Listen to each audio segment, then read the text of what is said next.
up, familiar? Welcome back to Northside LDN Caramba. And today we've got Mikel Arteta talking about Odegaard potentially being available for the North London derby. I've got Jez and the Real King and also Francisco in the building. Jez, how you doing, mate? I'm all good, mate. Give me 1 minute. I'm just sorting this. Just finishing my dinner. Give me a minute. Give me 1 minute. 1 minute. 1 minute. No worries. No worries. No worries. Francisco, how you been, bro? How you doing? I'm good. I finished my shift. Now I'm going to take a few minutes, okay, of your time to speak a few things. Perhaps I think maybe the ultrasound found a cure for Odegaard's injury at least, isn't it? But what we told you, okay, about the squad, because we have been warning you, okay, Karen coming, we have been warning you. The squad is too short. 22, 23 players. We always want injury or suspension away for our season be in danger. But you know, that's toxic and negative, isn't it? I hear it. I hear it. Real King, big up to you, bro. What are you saying, man? What are you saying? What's your thoughts on Arsenal so far? Big up Northside, big up the whole panel, big up the chat. Yeah, bro.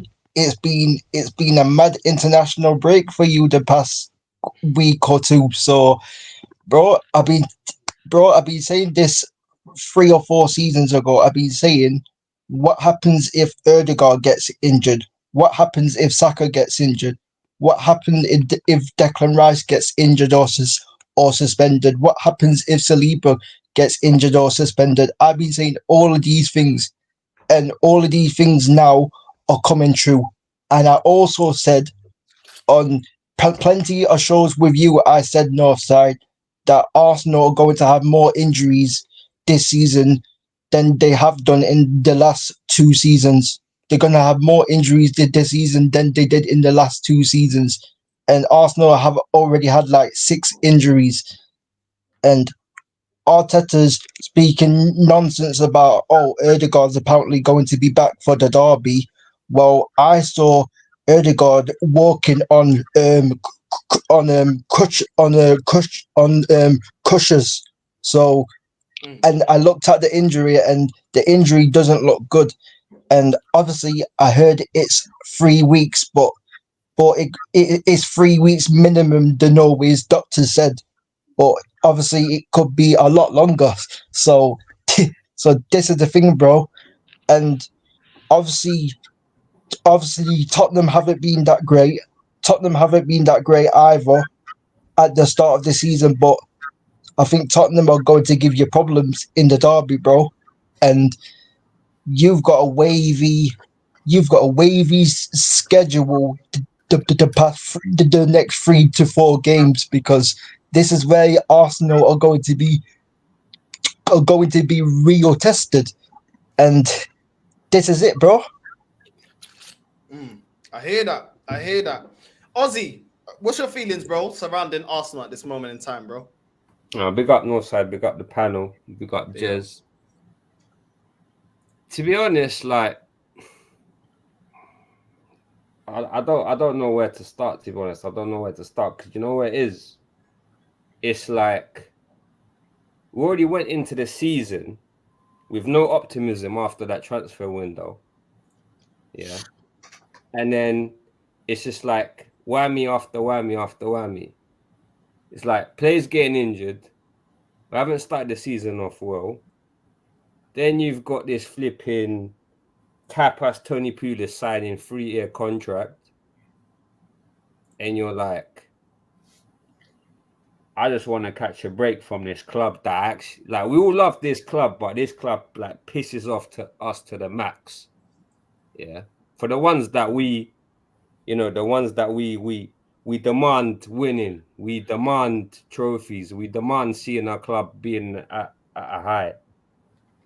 And it's like, it gets to a point where you're just like, sometimes you're thinking, just sod this crap, man. Honestly, sod this crap. Like I've had about 2-3 arguments today with people saying, "But who else you gonna get? But we was crap before Arteta. But look at the squad he inherited. We weren't challenging. We weren't winning. Look at the turnaround he's done.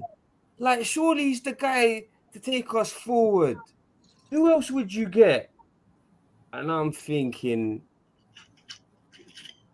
like, the brainwashing that the PR from this club has done to the majority of his fan is ludicrous. I wish I had that ability, because I'd be a trillionaire, not even a billionaire. You know what I mean? Big up to It's Dave. just absolutely ludicrous. Like, the infatuation with Arteta is crazy. It's absolutely mind-boggling to the point where they don't even refer to the club as a whole. It's the manager himself. Like he's like Zeus or something, like some Greek god or something. It's mad. It's mad that he's getting the support, the backing that we saw for Wenger, because That's what I'm saying. Like, and I tried to Wenger refer. actually had something like for people. Like even if you disagreed, yeah, because I obviously I disagreed. I wanted Wenger to leave a hell of a lot earlier, 10 years earlier than what he did. But I understood that why some people still had the belief in him, because I know they were holding back on the nostalgia. They were holding back when he won 3 Prems. They were holding back on the Invincibles, the League doubles. They were still hoping because he got us to win so many FA Cups. I understood it to an extent that they didn't want to accept that the guy was washed. This guy's never even made it. He's never even made it. And yet they're talking as if this guy, he's definitely going to turn up, and he's definitely... I don't understand why he's getting the same backing than Arteta, than Wenger, when Unai Emery, as a manager, was more proven than this manager, had less support, had less of his players, and yet he didn't receive this level of support. I would have understood it a bit more for Unai Emery. But he was getting us playing shit football. Northside, we was conceding 34 shots against Watford. The football with Emery was horrible. It's mad. It's mad defensively. Arteta won the FA Cup. With whose squad? With whose squad did he win it with? Only one player still exists, yeah? Well, actually 2. Well, to be honest, you could say Saka and Tini, but Saka didn't play in that final. From that whole squad that we won the FA Cup with. It's crazy. Yeah, listen, I want to read this. I want to read what Arteta said in his press conference, and then we'll go to Jez. We'll get Jez's thoughts, and then we'll get everybody else's thoughts. Arteta in his press conference said, "We need some more tests to see what happens in the next day or so." He told reporters when talking about Odegaard this afternoon, probably, and see what happens with the extent of the injury and how quickly we can get him back. He said he is super positive about everything. We know Martin. He wants to be there every single day, but we have to wait and see. With 48 hours until the game, players could always become available, but let's see what happens. Jez, let's get your thoughts first on those quotes. Within 48 hours, players could be available, including Odegaard. What's your thoughts, Jez? Well, I mean, this is quite an interesting point, man. I did a stream earlier tonight, and I was getting like comments of, "Oh, so you know more about the Arsenal doctors than he could be back for the North London derby." And I was saying to these clowns, guys, if you've ever turned your ankle, sprained your ankle, it leaves your ankle very weak. The only possible way that he's going to play on Sunday with an injection before the game, an injection at half time, with still weak ligaments, cartilages. Now let's be honest. This is the North London derby. It's a physical game. There is a lot of, or used to be, hatred, right, amongst the players. So if he's got a problem with his ankle, do you not honestly think he could get targeted if he's playing? Now, I think what Arteta is saying is absolute bull. Yeah, I think he's just trying to gas it up to make it out. It's not as bad as it is. Now, I'm sorry, the guy is a clown, an absolute clown. Because, let me just put this into context, right? If you've got a player with a bad injury or potentially bad injury, why would you give him an injection to make it worse? Because he's going to have, we've seen it happen back in the past, right? Why would you want to ruin this guy for the rest of the season? Everybody's gassing it up. Everybody's gassing it up. He's the best. He's Arsenal's best creative player. Well, that's a different story. We can argue about that for days. Yes, last season I gave him 9 out of 10s in certain games. When he played against Chelsea, he was unplayable. Right? Fact. But it still remains. This man is not fit. So if you Arteta, right, have got to shoehorn him in, that tells me you're shitting yourself because you've got nobody else to play in that position that you're confident with. Now, guys, before I shut up, right, yeah, we've got a weaker squad now than we had this time last year. Whose fault is that? Whose fault is that? I'm sorry, Edu, Arteta, Garlic Head, yeah, Lewis, all that lot. It's your bloody fault. Because you knew or you supposed to know what you're doing. You let ESR go. You let Reece Nelson go out alone, right? Where's the cover? We got cover for Saka. He's injured. He's injured. Oh, we got Sterling. Oh, right. Okay. Big up. Fantastic. We know what can happen with that fella. Yeah. And hello. We're also now sitting here looking at the potential of, if we lose our goalkeeper, David Raya, right? We've got a 35-year-old from Bournemouth, right? Or an under 21, right? From Ajax. Somebody tell me if I'm wrong. Am I missing a trick here? Nope, you're not. You're not. I hear it. Let's go to Riz. We'll go to the Arsenal fans first. Rizzy, what are you saying, bro? What do you think of Arteta saying that anything can happen in 48 hours? Odegaard may be potentially available for the North London derby. What's your thoughts? All right, bro. First thing, bless up all of the man on the panel. Bless up the chat. All right. So with Arteta now, I don't see him capping, and as just says, shit in his pants, because if Odegaard is not fully fit, I wouldn't recommend shoehorning him in. That is a recipe for disaster. Because that I remember a few seasons ago, he did the same thing with Tomiyasu. Shoehorn him back in, and he had this recurring injury going on every season now. If any player should have been let go, I would have let him go instead of ESR. Yeah. But for me, I think if Partey is available, play Partey, play Zinchenko, and play Jorginho. Play Zinchenko in the Odegaard slot. I don't know how anybody else on the panel feels about that, but because I think you would do better there. I don't want to see that guy anywhere near the left back position playing against Spurs, honestly saying. So Arteta should have made a bunch of correct signings that he kept overlooking or thinking as players to play there all season long. That's what he said. If you want to be top player, you have to play 50 odd games or how many insane number amount of games he wanted Saka to play. And he just keep doing the same thing season after season, and it's not looking good. And they keep fucking over the fans with these fucked up decisions. Sorry for the curse, but it's just the frustration, man. I'll shut up now. No, I hear it, bro. I hear it. What's it? Real King.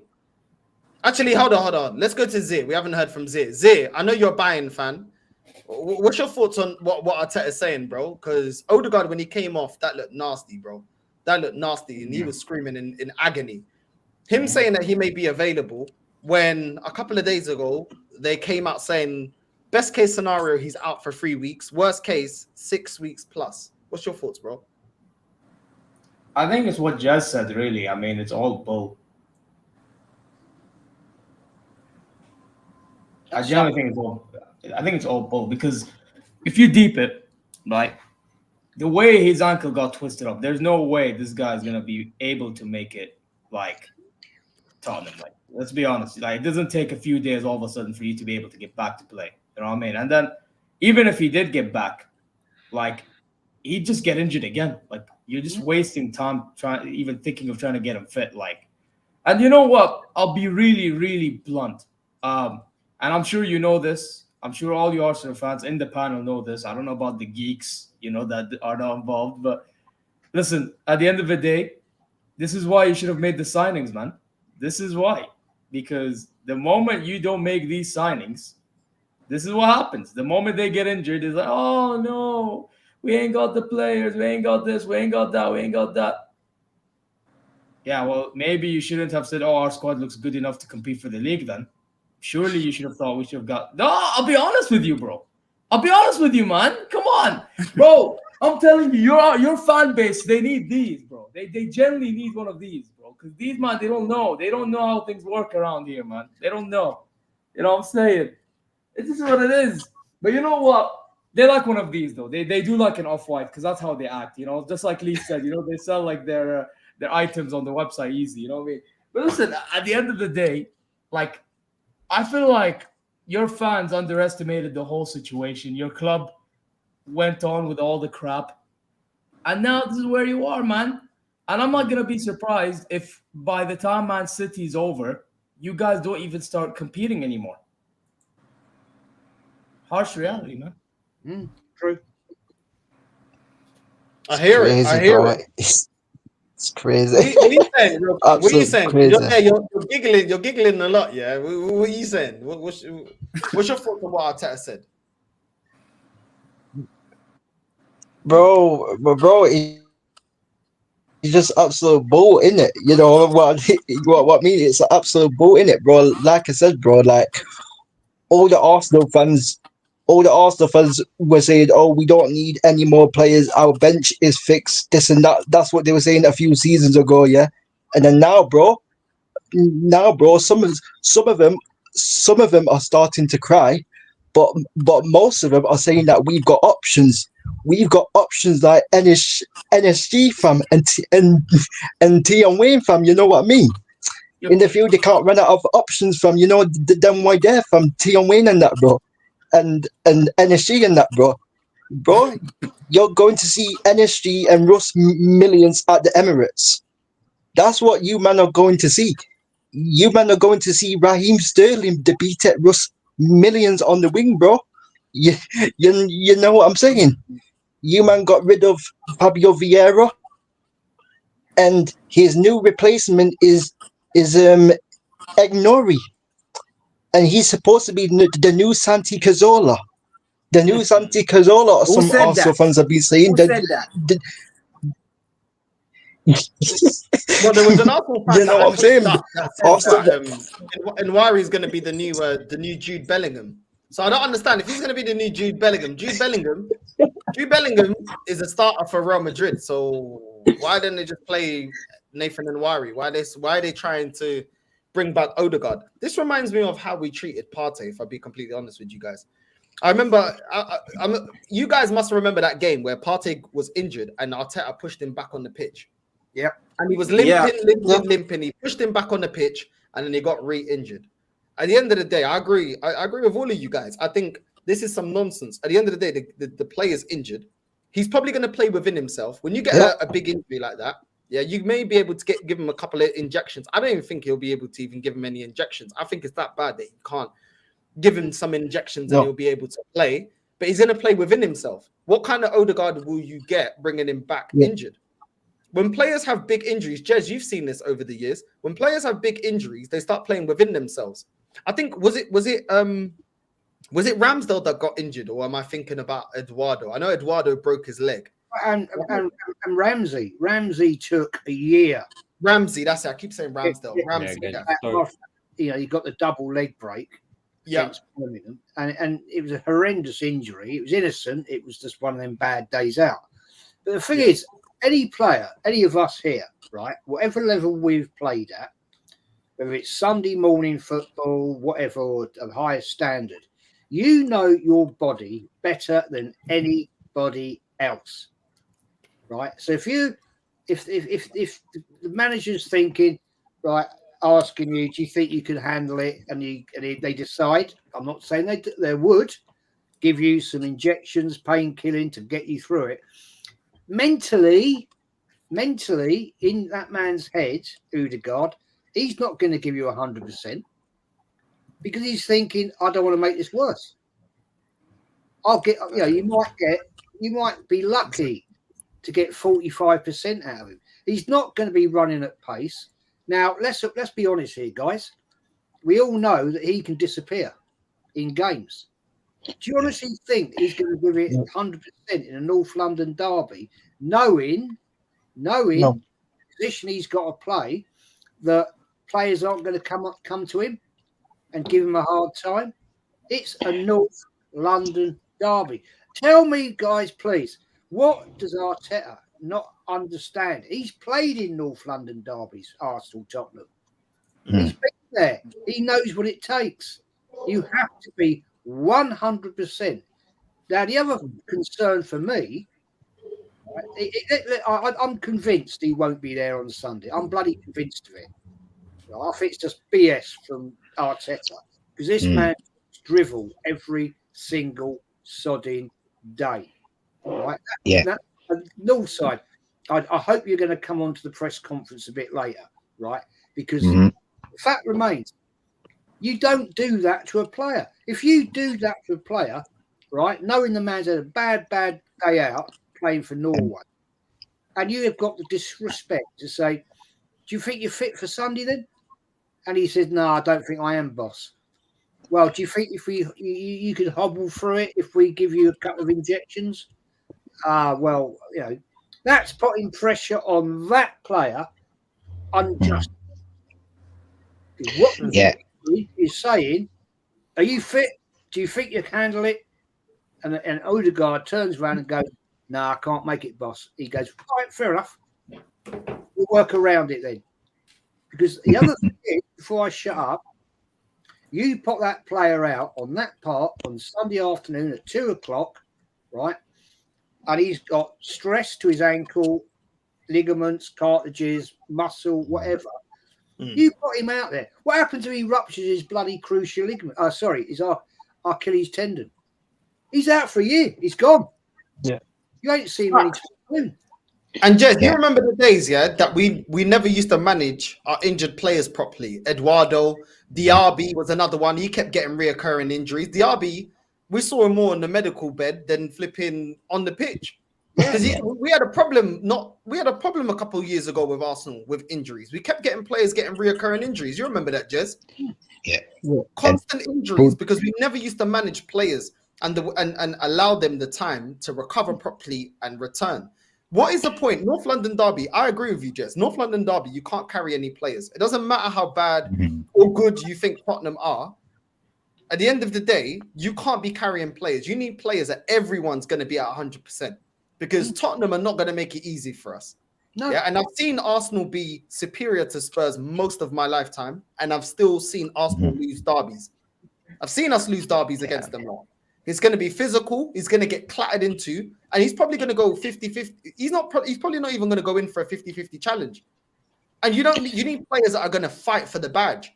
You know, when you see Liverpool and Man United, all the players need to be up for it because anything can happen. I keep saying this. What happened Man United versus Liverpool last season? No one's going to argue that Liverpool's the better team, but Man United, it's a derby. They turned up. They scored one goes from Kwanzaa, and they made them pay for that. And this is the thing with the derby. Like every little aspect of the game is going to be integral to if you get a result or not. You make a mistake, they will capitalize. So why not just play Nathan and Wari instead of trying to shoehorn Havertz? Somebody that's not a midfielder. Havertz in the 10 Northside. That's what they're saying. Havertz in the 10, bro. Come on, man. Big up to Matty, bro. Matty, what do you make of these quotes by Mikel Arteta? Do you think the fact that they announced his new contract and now he's coming out saying, guys, Odegaard may be available, is this just to calm us down, calm the panic? Well, I mean, we all know Odegaard's not playing this week. We know that because if he was playing, he would have announced it. There's no way a man's the way his foot turned this week. The pictures are there. The pictures are there. So I'm not even entertaining the notion of him even playing this weekend. But I am entertaining the notion of we have once again re-signed the manager for 3 years. We are going into another season with nothing in the cupboard. We'll get ready to play a Tottenham team. The club is not even taking the game serious. Just think about this week. What you've seen. We've seen kit rollouts. We've seen announcements of new contracts. Yeah. Get ready for phase 6, 7, 8. Yep, we're heading 6, 7, 8, 9. Yeah. And then we've got Champions League starts the following week, and then we've got City next weekend. This is peak stuff already. And Jez, earlier I sent you message earlier. We got pictures all over the place this year. There are landmines. This is not the first time this year, y'all, that we're gonna be sitting here having these discussions about players injured, who's going where, who's doing what. Let me go ahead and make this easy for everybody. Everybody on this panel. Kai Havertz is going to be in midfield. Jesus is going to be at center forward on Sunday. Get ready. It's the most Arteta thing to do. We have to start thinking like, how would Arteta think? We all think logically. We're all thinking like, people with good sense. No, this manager is going to go right back to the same thing that he does. Mind you, the game on Sunday now also have more added pressure because the new deal has been announced. Now, wouldn't it be something that the deal has been announced, then we turn around and drop points and get spurred? Yep, fact. There you go. Now that's the typical way we roll. That's the typical way we roll. I'm prepared for everything. I'm prepared for everything. Including may go crazy to put Timber in midfield when something so muted as being promoting these days, although the motherfucker never played midfield in his fucking life. Yeah, you know what? That's the kind of stuff he'll do. He'll do something that we've never seen. If you notice, this manager, everything, whenever it strikes, is something that's lucky. He just happens to gamble and it works. And then he'll run with it as long as he can. And then when it finally runs out, then we're back to square one. Do you know what, Matty? Yeah. Go ahead. Do you know what, Matty? Like, the thing is, there has been some areas where I can give him praise. Like, I like the fact that he brought in more defenders. We needed that. We had Tomiyasu that we can't rely on because he has reoccurring injuries. So when you go in and get in Timber and Calafiori, I don't know about the players themselves. I still, going to wait and see if I rate them or not. I haven't seen enough of them. But we did need players to play on the left-hand side because we had Zinchenko that's not good enough and a Tomiyasu that is basically injury-prone. We can never rely on him for a whole season. So praise to you, Arteta, to go in and addressing that in getting some players that can at least defend better than Zinchenko. We'll see how good they are further down the season. Praise to you for going. We had Declan Rice and you went and we had a Partey and you went and got Declan Rice. That was a good signing. Declan Rice, not this season, but last season performed well. That's what I want to see. I will praise Arteta for the fact that we had Martinelli and he went out and got Trossard that was ready to go. Somebody that had Premier League experience, somebody that I rated and I wanted to come to the club. Good. Yeah. I like that. But that has to work all the way around the pitch. When we look at our centre-backs that got cut open against Brighton, the reason they won't be put to the sword in terms of, hold on, you got to hold bench. One of you got to hold bench because both of you were shocking against Brighton for that goal. The way you got cut open by Lewis Dunk.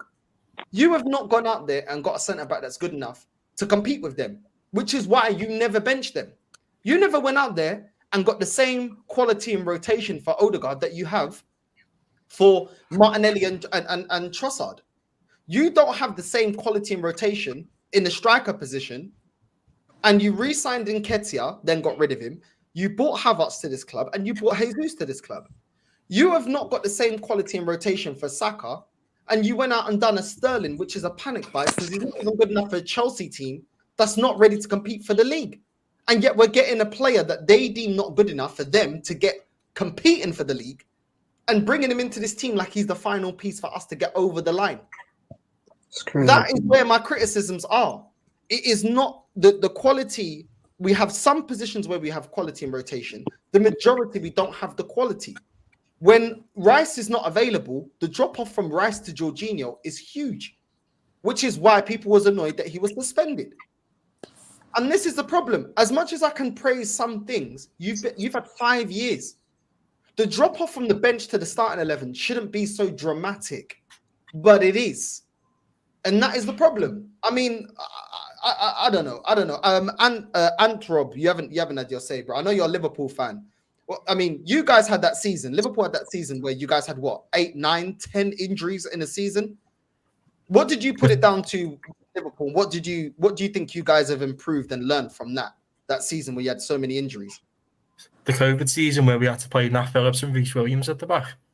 That one. Yeah. And we still finished third that season as well. And we finished on like 71 points or something like that. And we were dreadful. We lost 6 home games in a row. The likes of Fulham, Everton, Brighton, Burnley. You know, we lost all them games at home that season. And look, how we got through that, I really don't know. I couldn't tell you. I really couldn't tell you. Klopp being a genius, probably, maybe. you know, Nat Phillips is like championship standard centre back. Reece Williams, League One standard at best, I'd say. So the fact we got top 4, even playing Henderson a centre back as well, and Fabinho, it was a bit of a miracle, to be fair. I'm not gonna lie. We didn't win nothing, but we didn't win anything though. So it is what it is. You had Kabak as well, didn't you? Yeah. That's nuts. We remember. He was still playing the high line as well. He was still playing the high line as well with Henderson and Fabinho. I remember because we beat Schalke that they got. That was nuts. Yeah. We were massively exposed that season at the back. Klopp playing those gegenpress tactics with those League One type centre backs. Do you know what I mean? Just pushing them all up like that, and it didn't end well in a few games. It really didn't. Northside, I set up last night with me and Kyle Washington set up late last night, man, and we watched 3 or 4 of our games last night. I mean, we went late into the night last night, and midway through one of the games, he just said, "Matt, I knew we were bad, but I didn't realize we were this bad." Because I kept showing him holes from a coach's perspective. And I said, and so what I did was I went back. We showed him a couple of games this year. Then I went back to last year and the year before that. I said, what's the reoccurring thing? He said, they all look the same. I said, yeah, we play the same thing. I said, nothing's changed. Nothing has changed the entire time this manager's been here. Nothing. Nope. And my question is, Bryce, did anybody wanted Steele, the goalkeeper? Like, he keeps buying goalkeepers. I don't know what the issue is. 11 in 5 years. It's crazy, man. I told you most of the average. How do you reckon the Jorginho Partey double pivot's going to go on Sunday? Is that what he's going to go? Partey's done, bro. Jorginho and Partey starting together. We're going to get overran in midfield. Yeah. On Sunday. I've already resigned myself to the fact that the ball's going to be going just like this all day. You have to win that midfield battle on Sunday in order to take control, don't you? You really do. That's how I feel about the game. But it's going to be a tough game. It's a derby, like Northside said before. When we played Man United last season, 3 attempts we had, and we didn't beat them once. They finished 8th with a negative goal difference. We were 3rd. How did we not beat them? So it's one of them. Everton away, Goodison Park. Relegation battle beat us 2-0. Do you know what I mean? We struggled last year. We struggled at Tottenham last year, right? Yeah. Midfield. Okay, we've now got a weaker midfield, yeah. And we had this time, that game last year, yeah. But no. Let's take that back, guys, because all the Arteta sexuals are going to be supporting Tottenham. Yeah, the white shirts are. North London United, yeah, good one, boys.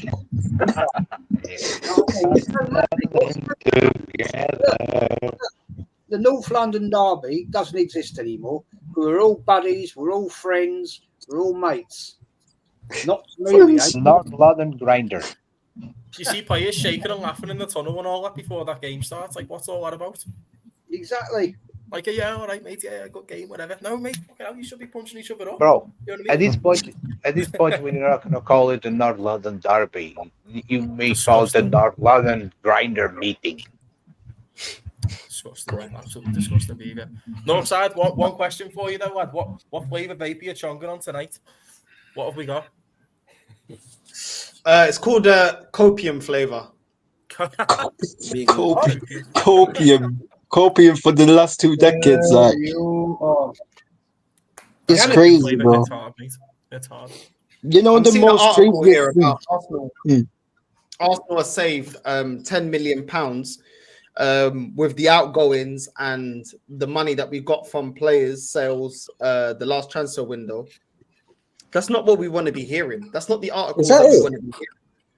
Is that You know what it? I'm 10 million. That's not what we want to be hearing. But this is what they like to put out. We've saved money. We're going to go for a striker in January. You know, the Odegaard might be potentially coming back, bro. It's not good enough, man. And Lauren's absolutely right. Yeah, she put in the chat. We were getting overrun in the midfield, even with Partey and Rice. We got overrun by Brighton and we got overrun by Aston Villa. So even with a fully fit team, bro, we was getting overrun. One through ball by Lewis Dunk. Come on, man. This is poor, man. This is poor, but we can't not Partey because we have nobody that can actually Replace him. Yeah, replace him. It's crazy, bro. Like, bro, how the one thing what I didn't get yet is that Arsenal, one of their most priority positions was a striker, and their only option as a striker was Sesko. It was either we get Sesko or we get nobody for that role. Why didn't they have a list? Why didn't Edu have a list of strikers? What's this obsession? What this obsession with Sesko? Because I'm hearing Arsenal are going to go back in for Sesko in January. Like, what is the obsession with this guy, bro? The guy is trash, bro. Sesko is trash, bro. Sesko's not gonna take Arsenal anywhere. Where was Victor? Where was Victor Glockered from Sporting Lisbon? Yeah, like, bro, I thought Arsenal were meant to get him. I thought Arsenal were meant to get Isak. What happened to those options? Like, that's the thing what I did not get, and this is the thing. Like, and people will laugh, yeah. Like, obviously, we all know Thomas Partey is done out. We all know that his legs have gone, right? But I don't know how Arsenal did not get a 6 in that area. Like, for me, you don't have to go. Arsenal fans think you have to go and spend 80 million, 100 million pounds on every player. No, bro. There's players out there what you can get for 10, 15, 20 million pounds. For example, Sander Berg from Burnley. Sander Berg is a similar profile to Thomas Partey, and Sander Berg was only worth 20 million pounds. He's gone to Fulham to replace Paulinho. Sander Berg's gone to Fulham to replace Paulinho, and they didn't go for Sander Berg. They didn't go for they didn't try and go for even Ugarte, who's you know what I mean? So it's like, bro, there was options out there, bro. Even Paulinho, bro. You know what I mean? And they didn't even get none of these players, bro. Look at this guy. Look at this guy putting his hand. Put your hand down, man. We were relying on you taking Zinchenko off of us. Look at this guy. Shameless. And Edu has the audacity. Edu has the audacity to say, "Oh, we've done a good job. All the Arsenal fans should be proud." And all this and that. Edu has the audacity to say that after the transfer window. Edu said Raheem Sterling. We wasn't in for Raheem Sterling, but when the opportunity came, we was there to pounce. We was there to pounce. And this is it, bro. Edu also told us there's three criteria that he looks for in signing a player. His words: age. He said there's no point getting players over 26, 27 years old because there's no sell-on value. He said performance, and he said wages. Now, how does that apply to going and green lighting Sterling? Because it's a panic buy. Age-wise, he's over the age limit that the profile that they want to scout. Wages, his wages are ridiculous. And performance, if you look at his performance in the last 3 seasons, he's been declining. He's been declining the last 3 seasons, bro. He's getting less goals than Saka. And yet, if Saka's out, we're relying on him. I think Sterling got something like 6 goals and like 5 assists or something like that last season. And people will say, "Oh, but wait till he comes into the Arsenal system." Well, you said the same thing about Zinchenko. Said the same thing about Lukonga. They said everything, same thing about all these strikers, all these players that Edu's bought. Anybody that wants to have a little fun, go back and watch Edu's summer interviews for the past 3 years. If y'all want to have some real good fun, go back and watch all 3 interviews up to this year, and look how he was trying to sell everybody on those signings of Lukonga. You know, we resigned in Ketia, and then you fast forward it to today. It's all BS. The man is a professional BS artist. I said it last night. He is the main villain. He's the main villain. He's one of the main villains at this football club. Yes, the Cronkies are a part of it. I know that. Anybody that's like saying water's wet. We all know that. But when you start talking about the root, why are we so short all the time? He is at the root of that problem. I am nailed on it that he's the part of the problem, because he sat there in one of his interviews that year we were supposed to sign Rafinha. He said, I spoke to Deco, and Deco said that Rafinha wants to go to Barcelona. Well, if you are the man whose job is to sway the player to come, then that's your job, brother. That's what you're getting paid. 100%. You know, so no, he goes for these easy, cheap buys, these loans. Watch this now. We'll go ahead and throw this out there too. We're gonna sign Raheem Sterling for next year. We're gonna sign him. We're gonna take him off Chelsea's hand for a discount, and we're gonna say and if they say, well, we want 28 for him, but since y'all want him, we'll let you get him for 10. We'll bring him in, regardless of how he performs this year, because it's an easy buy. Anything that's really easy for Edo to do, he'll do it. Anything that he have to work for, like Jokeris, see, he would have had to go work to get him from over there. No, that wasn't gonna happen. Then when you start looking at Sesko, he was gonna have to really work to do that, to get that done, to persuade the player. The player said, "Nah, I'll stay where I am." You know, you look at all the people we were linked to. He would have had Napoli. You know, Napoli hard to negotiate with, but in the end, you could have got him on loan for free, but he never even tried. This man is absolutely costing us every single year. And then you combine that with the ineptitude of Mikel Arteta. Then you combine that with the shenanigans of the Cronkies. It's a cake of madness. You mix it all up, you throw it in the oven, it's complete madness. It's just we baking cakes of foolishness every single year. And I'm mighty afraid, y'all. This is gonna be a hard, rough season. I've resigned to it because we're not prepared. We are not prepared for what's coming down the pipe this season. We're not prepared, gentlemen. No matter what people keep it's not. Listen, I'll just say this. I got a bounce, but you know, another thing where you guys need to talk about is that Marino signing, because I wouldn't be surprised if he gets benched, even when he's back. That's it, yeah. But anyways, I got a bounce. Have a good night, brother. Yeah, big up Zia, man. Big up every time, bro. You know what I'm saying? We've got former Newcastle player, isn't he? A few years ago, didn't he play for Newcastle? Yeah, he played for Newcastle. He did. Did he play much for them? No, I can't remember. This might have been a couple of years ago now, but I think he scored 1 goal and there's his whole time being there. We this week we heard people hollering about Rabiot. Oh, sign Rabiot. Nobody was hollering about Rabiot 3, 4, 5 months ago, man. Not everybody wants Rabiot because he's free. Let him get linked and watch them all gas up. He's already been linked, Northside. He's already been linked. We're linked with him as well. Man United are linked with Rabiot as well. Man United and Arsenal now are linked with Rabiot. But I saw an article about Isak. Apparently, Newcastle. This is what's being reported. Take it with a pinch of salt.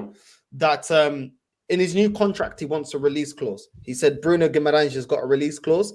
He said he'll sign a new contract if he's got a release clause, and they're linking him to Arsenal. And I'm thinking, hold on, we knew what Sesko's release clause, which isn't as high as Isak, sorry, and we didn't trigger the release clause. Like, why is anyone gonna believe that just because Isak's got gonna have a new release clause in his new contract that we're gonna trigger it? There was cheaper release clauses like Sesko, like Olmo, because every Spanish player's got a release clause. Why didn't we go and get Olmo? Because right now, if we got Olmo, and we all said this, yeah, during the Euros, we're like, yo, let's go get Olmo. We were linked to Olmo. We said, yo, let's go get him. Yeah. But instead, we allow Barcelona to do what they need to do to get their finances in order and see a little loophole. I saw there's a loophole. I saw a video about there's a loophole that Barcelona used. If you've got one of your players injured for 6 months plus, you're allowed to sign a player that is on roughly 80% of what the player that's out injured's on. And that's how they got around signing Olmo. It's like a loophole in La Liga. Why did we wait? Why did we wait? We had the money there. We sold Nketiah. We sold ESR. We made money. We've actually turned the profit this transfer window. Why not go out there and put and spend the money on Olmo? And if we didn't have the money, why did we allow Tavares to go out on loan? Why did we allow Fabio Vieira to go out on loan? We should have had the stance of, if they're leaving, they're going for money, and we're using that money to go and get an Olmo or go and get a striker. But we don't move like that. We've loaned out Fabio Vieira, and he's just going to be coming back. At the end of the day, we saw two of our players, Tavares and Lokonga, be loaned out last season to Nottingham Forest and Luton, and neither one of them wanted to trigger the option to buy. Neither one of them, Luton and Nottingham Forest. We should have just accepted whatever we got and kept it stepping. I mean, Jez, you've seen David Dean. Edu cannot lace David Dean's boots, man. He couldn't even lace his boots. What's the difference between Edu and David Dean? Because you saw the best of David Dean. Well, the thing with David Dean, mate, he had a footballing brain, and he was actually brilliant in negotiations. He could actually go and talk to people. Now, let's just put it right. This has been long time, you know. This is before the internet like it is now. Things Francisco. They remove him. So a lot of things were kept secret, and all of a sudden it'd be announced, like when Bruce Rioch suddenly announced he'd signed David Platt and a certain Bergkamp. But I just want to throw this one in the mix, right?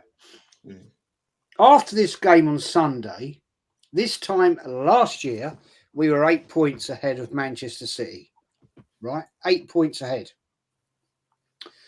We've got Tottenham away this weekend, right? We know that. Then 4 days later, we've got Atalanta away in the Champions League. 4 days later, Thursday night. Right. Then, 3 days later, we got Man City away. Yeah, Man City away. And then 3 days later, we got Bolton Wanderers home in the League Cup, which we know that's going to be thrown in the bin.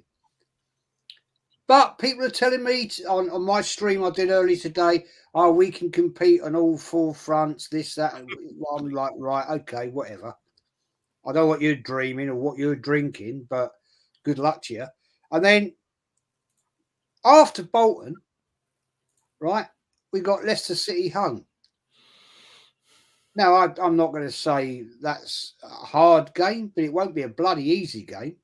And then 3 days later, we got PSG in the Champions League at home. Now, with this squad, right, and this is without any further injuries, right?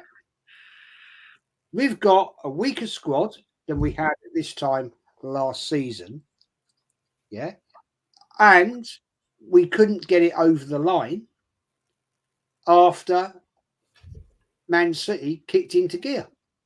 So what are people telling me here? And I had all the mutants tonight in my chat. All of them are there. Oh, you have to show belief. You have to show faith. Oh, it's a good signing. Another 3 years. Da da da da da da da da da da da. What people are you looking at here? Because obviously I'm missing something. You know, I mean, I've been watching this club for 56 bloody years, and I'm thinking, well, what am I missing? I'm missing the trick here, because you guys obviously know what you're talking about, and you're telling me it's all going to be rosy. Mm. What are you people on? You think, you know, it's all good? You know, there's people saying that, oh, yeah, with those next games. I said it tonight. I was chatting with Dow on the stream. We went through all of those games. Oh, it's nothing to worry about. We'll get through that. We'll get through that. Really? And this, guys, yeah, and chat, this is where there are any further injuries. If we let's horror. I don't want to wish this anyone. Right, I'd never see it like I see a play. Let's say Saka gets injured. Right, I don't want that to happen. Of course, I don't. Who's going to come in for him? Let's say David Raya hurts a shoulder, could be out till Christmas. What are we going to do there? Bring in the new Bournemouth goalkeeper? Never heard of him. Never heard of him.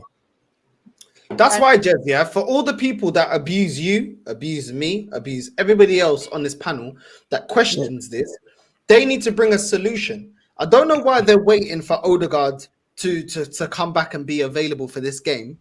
If they're so sure and they've been preaching that we've got options, then tell us the options.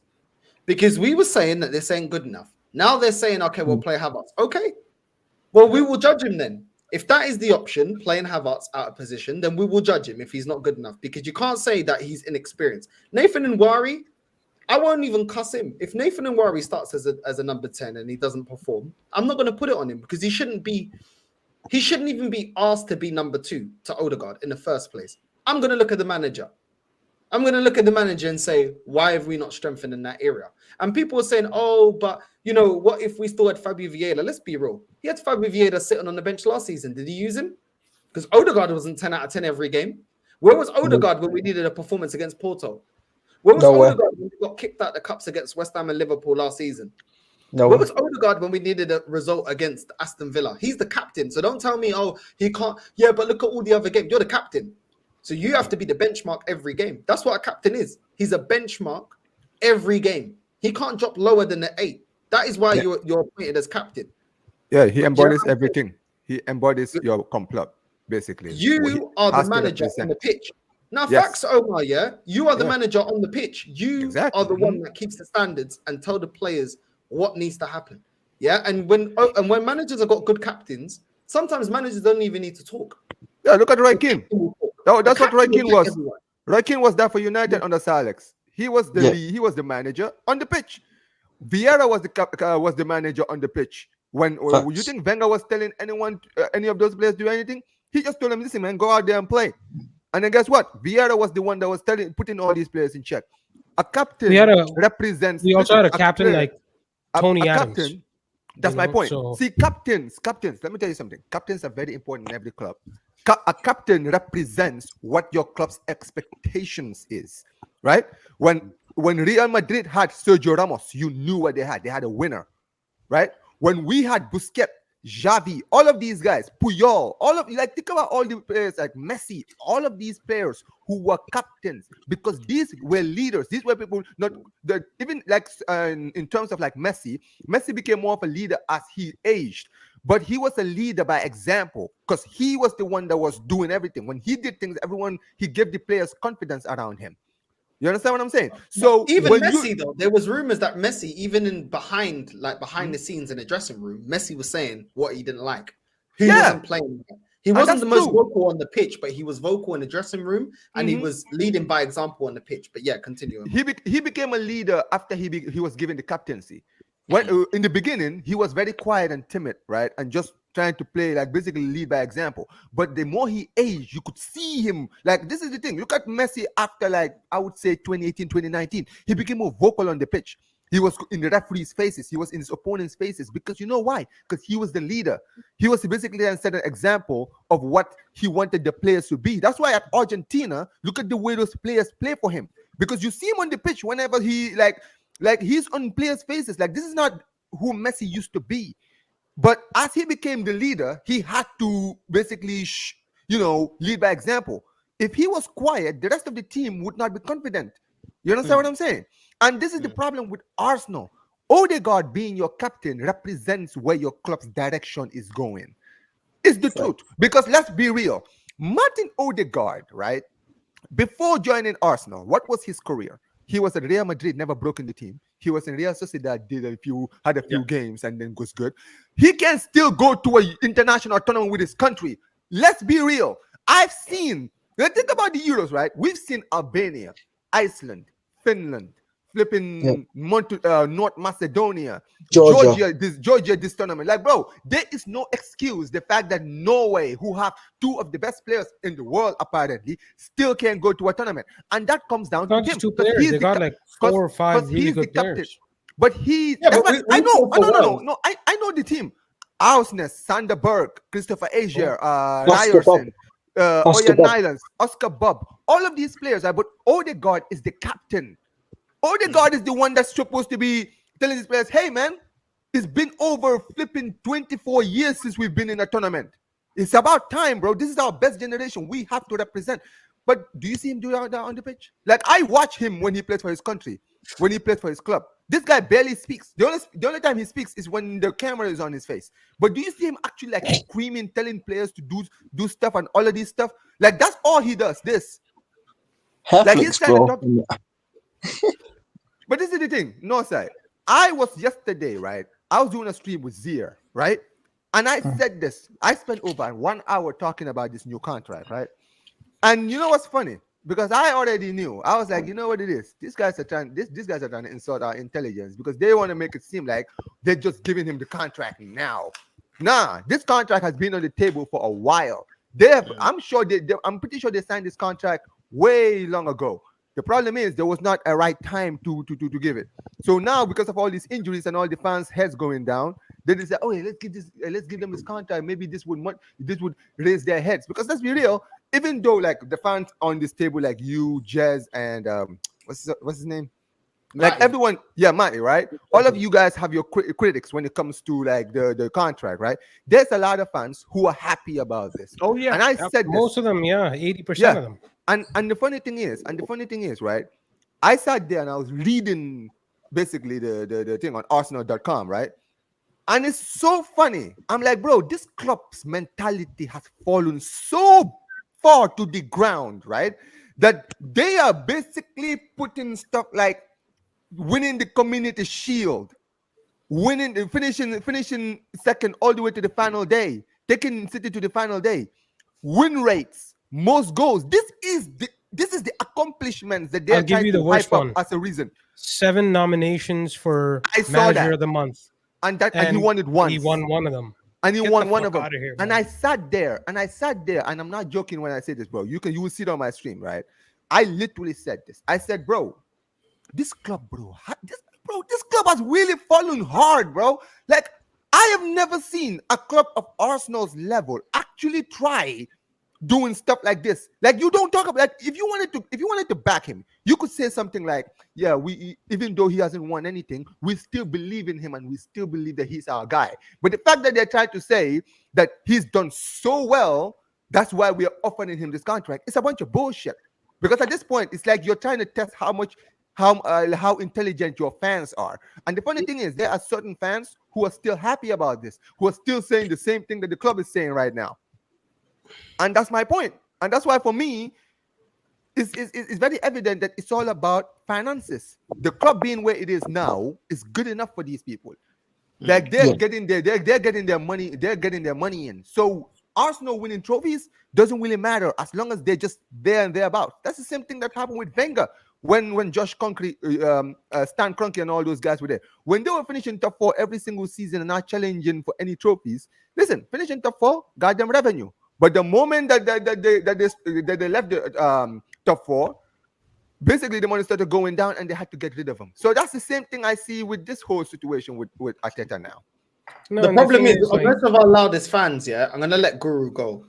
Most of our fans, a lot of them that are loud online, they didn't see how bad it was under Wenger. A lot of them are young. Look, 2004, I was 13 years old. Some of these guys online are younger than me. I'm 32 years old now. Yeah.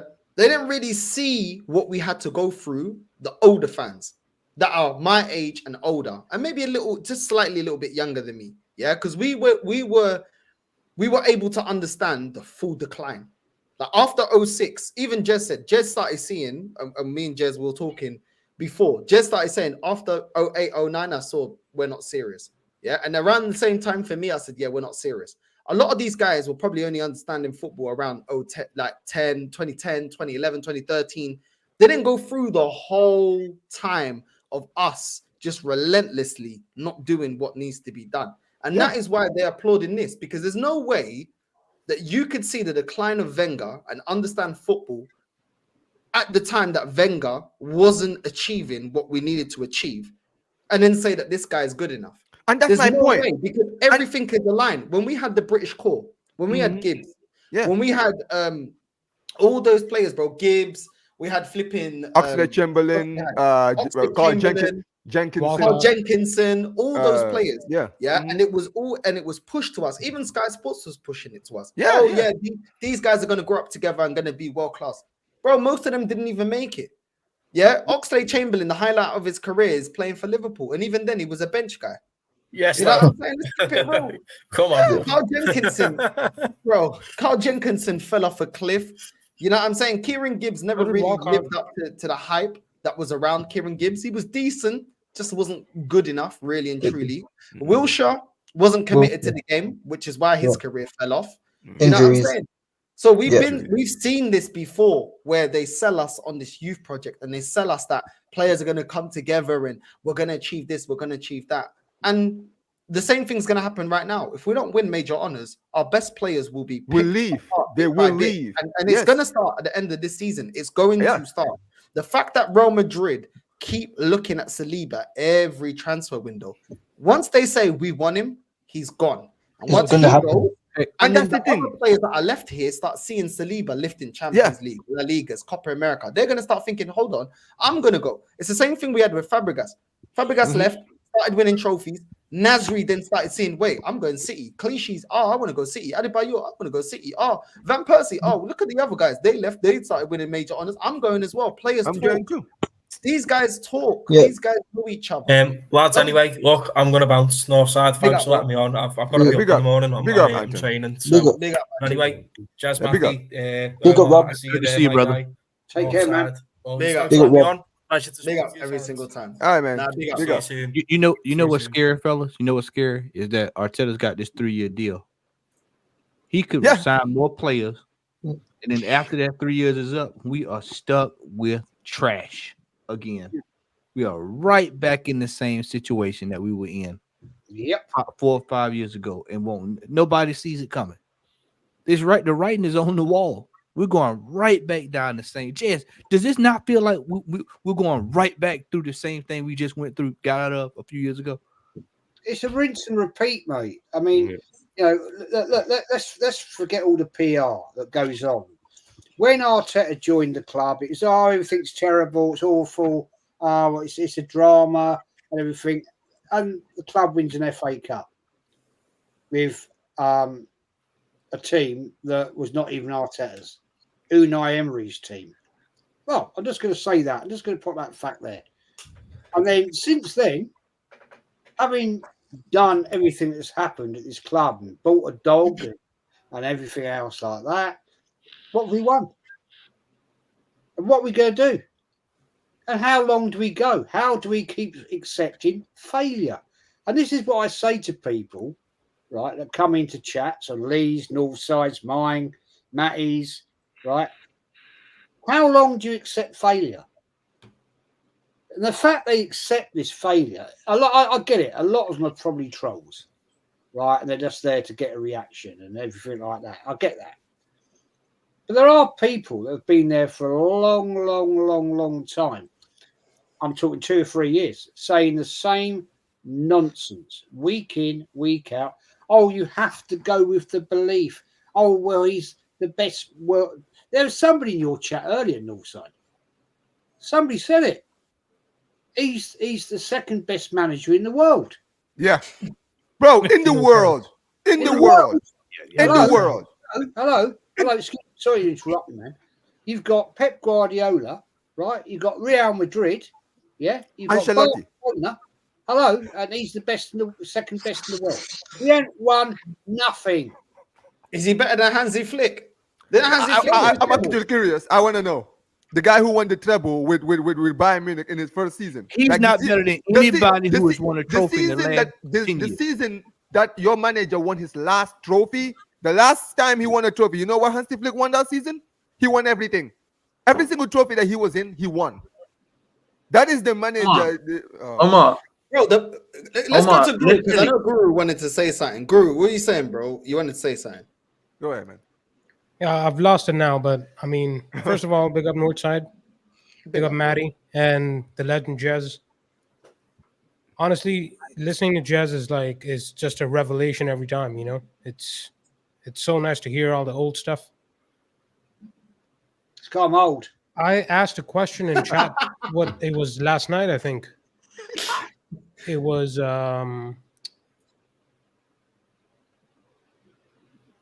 like what do you blame for the downfall of this football club, right? And he mentioned the ownership, and I couldn't agree more, because since I've been supporting this club, at first it was really nice, you know, bragging rights over the boys and stuff. But then something changed where Wenger started to back the board more than the fans themselves. And that's basically around the time that the Kroenkes came in. And it's been like that ever since, where it's like top 4 is good enough.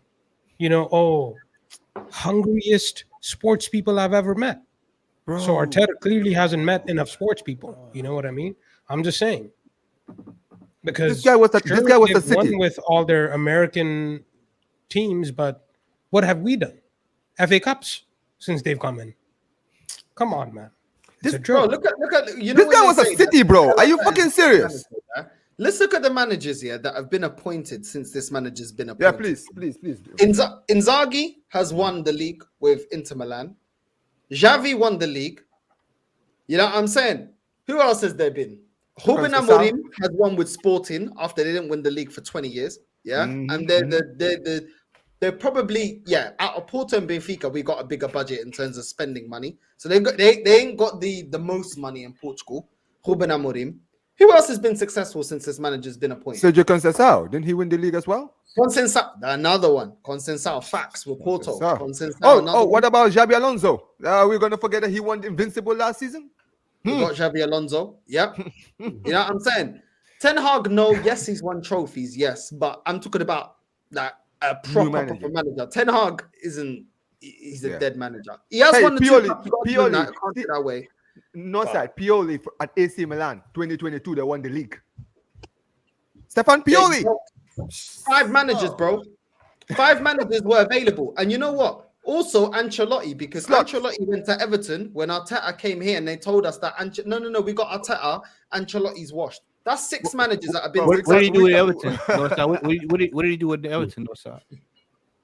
What did he do at Everton? Yeah. But when they say that to me, bro, I say, okay, cool. What did he do at Everton? Okay, cool. So would they say that Poch is a better manager than Mourinho? Because Mourinho never won nothing at Spurs, but Poch finished second, higher than Mourinho. Does that make him a better manager? Because he didn't win nothing at Spurs. Would they say that Poch is a better manager than Conte? Because Conte's actually won major honours. He's won league titles. But that logic doesn't make sense. Make it make sense. Sorry to interrupt you, man. Sorry to interrupt you. I'll let you get back to what you're saying. Right. I had some people saying tonight, well, who would you take better than, who would you take rather than Arteta? Yeah. And I named 6 managers. Proven winners. Men that have won. And I said, all right, fair enough. I hear your question. You tell me who you'd take. Who would you take? not one of those little muppets came back with an answer. It's like the same little prick that comes into my chat, True Gooner, not a YouTuber, by the way. It's not the young lad. It's not him. It's not him. It's another muppet, right, who comes in. And he said, like, you talk rubbish because at the end of the day, this guy is a proven winner. I see he's won an FA Cup. No proven winner. 5 years ago. Sorry. Bloody years ago, man. What are you seeing that is a proven winner? Because I love the FA Cup. I grew up with the FA Cup. It's my favourite trophy. I admit that. Yeah, I've seen us win bloody loads of them. 7, 8 actually, 7. And I'm like, no, more than that, 9 actually. And I'm like, and you're sitting here telling me that you think this guy is a proven winner. Do me a bloody Scooby-Doo. Because at the end of the day, if you can come back and give me a proper argument, right? And I said to that True Gunner, he was on with us, Northside. He was on with us, right? And I said, do you want to jump on, mate? Do you want to jump on? Hey, he diffused, I'm sure. He disappeared. He disappeared, bro. I said, Omar, I said, I'll give you the link. And his answer was, mate, he came back, he said, I'm 45 years of age. Oh, yeah, I remember that. I don't really know about technology. Oh, wow. But you know how to get on YouTube and comment. Yeah. I was about you know how to get on YouTube. Muppets is here now. Damien Smith, this one is an absolute arsewipe. Right, this guy can use technology. Is an absolute arsewipe. He knows nothing about Arsenal. Right, he talks absolute bull. And I said to him, Damien, come and speak to me face to face. Tell me something I don't know about Arsenal. Tell me. There's no chance. I'm sure I can be educated. You know, I'm sure I don't know everything about Arsenal. I know a bloody lot, but come and tell me something I don't know. But there's one thing, Damien, what I do know is I know about failure. Right? You, little man, you accept failure. And all the time you accept failure, I told you earlier, right, you'll never achieve nothing in life. Because you'll be one of these little muppets that goes all the way along life, right, accepting second best. Yeah. You'll have the second best job.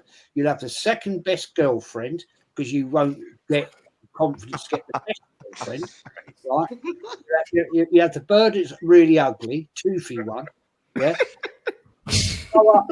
Grow up and get a life. Because at the end of the day, you accept failure, then you'll be nothing in your life. I've never accepted failure in Arsenal. I've never accepted failure in my marriage. I've never accepted failure in my job. I ran my own business for 15 years. That's achieving, man.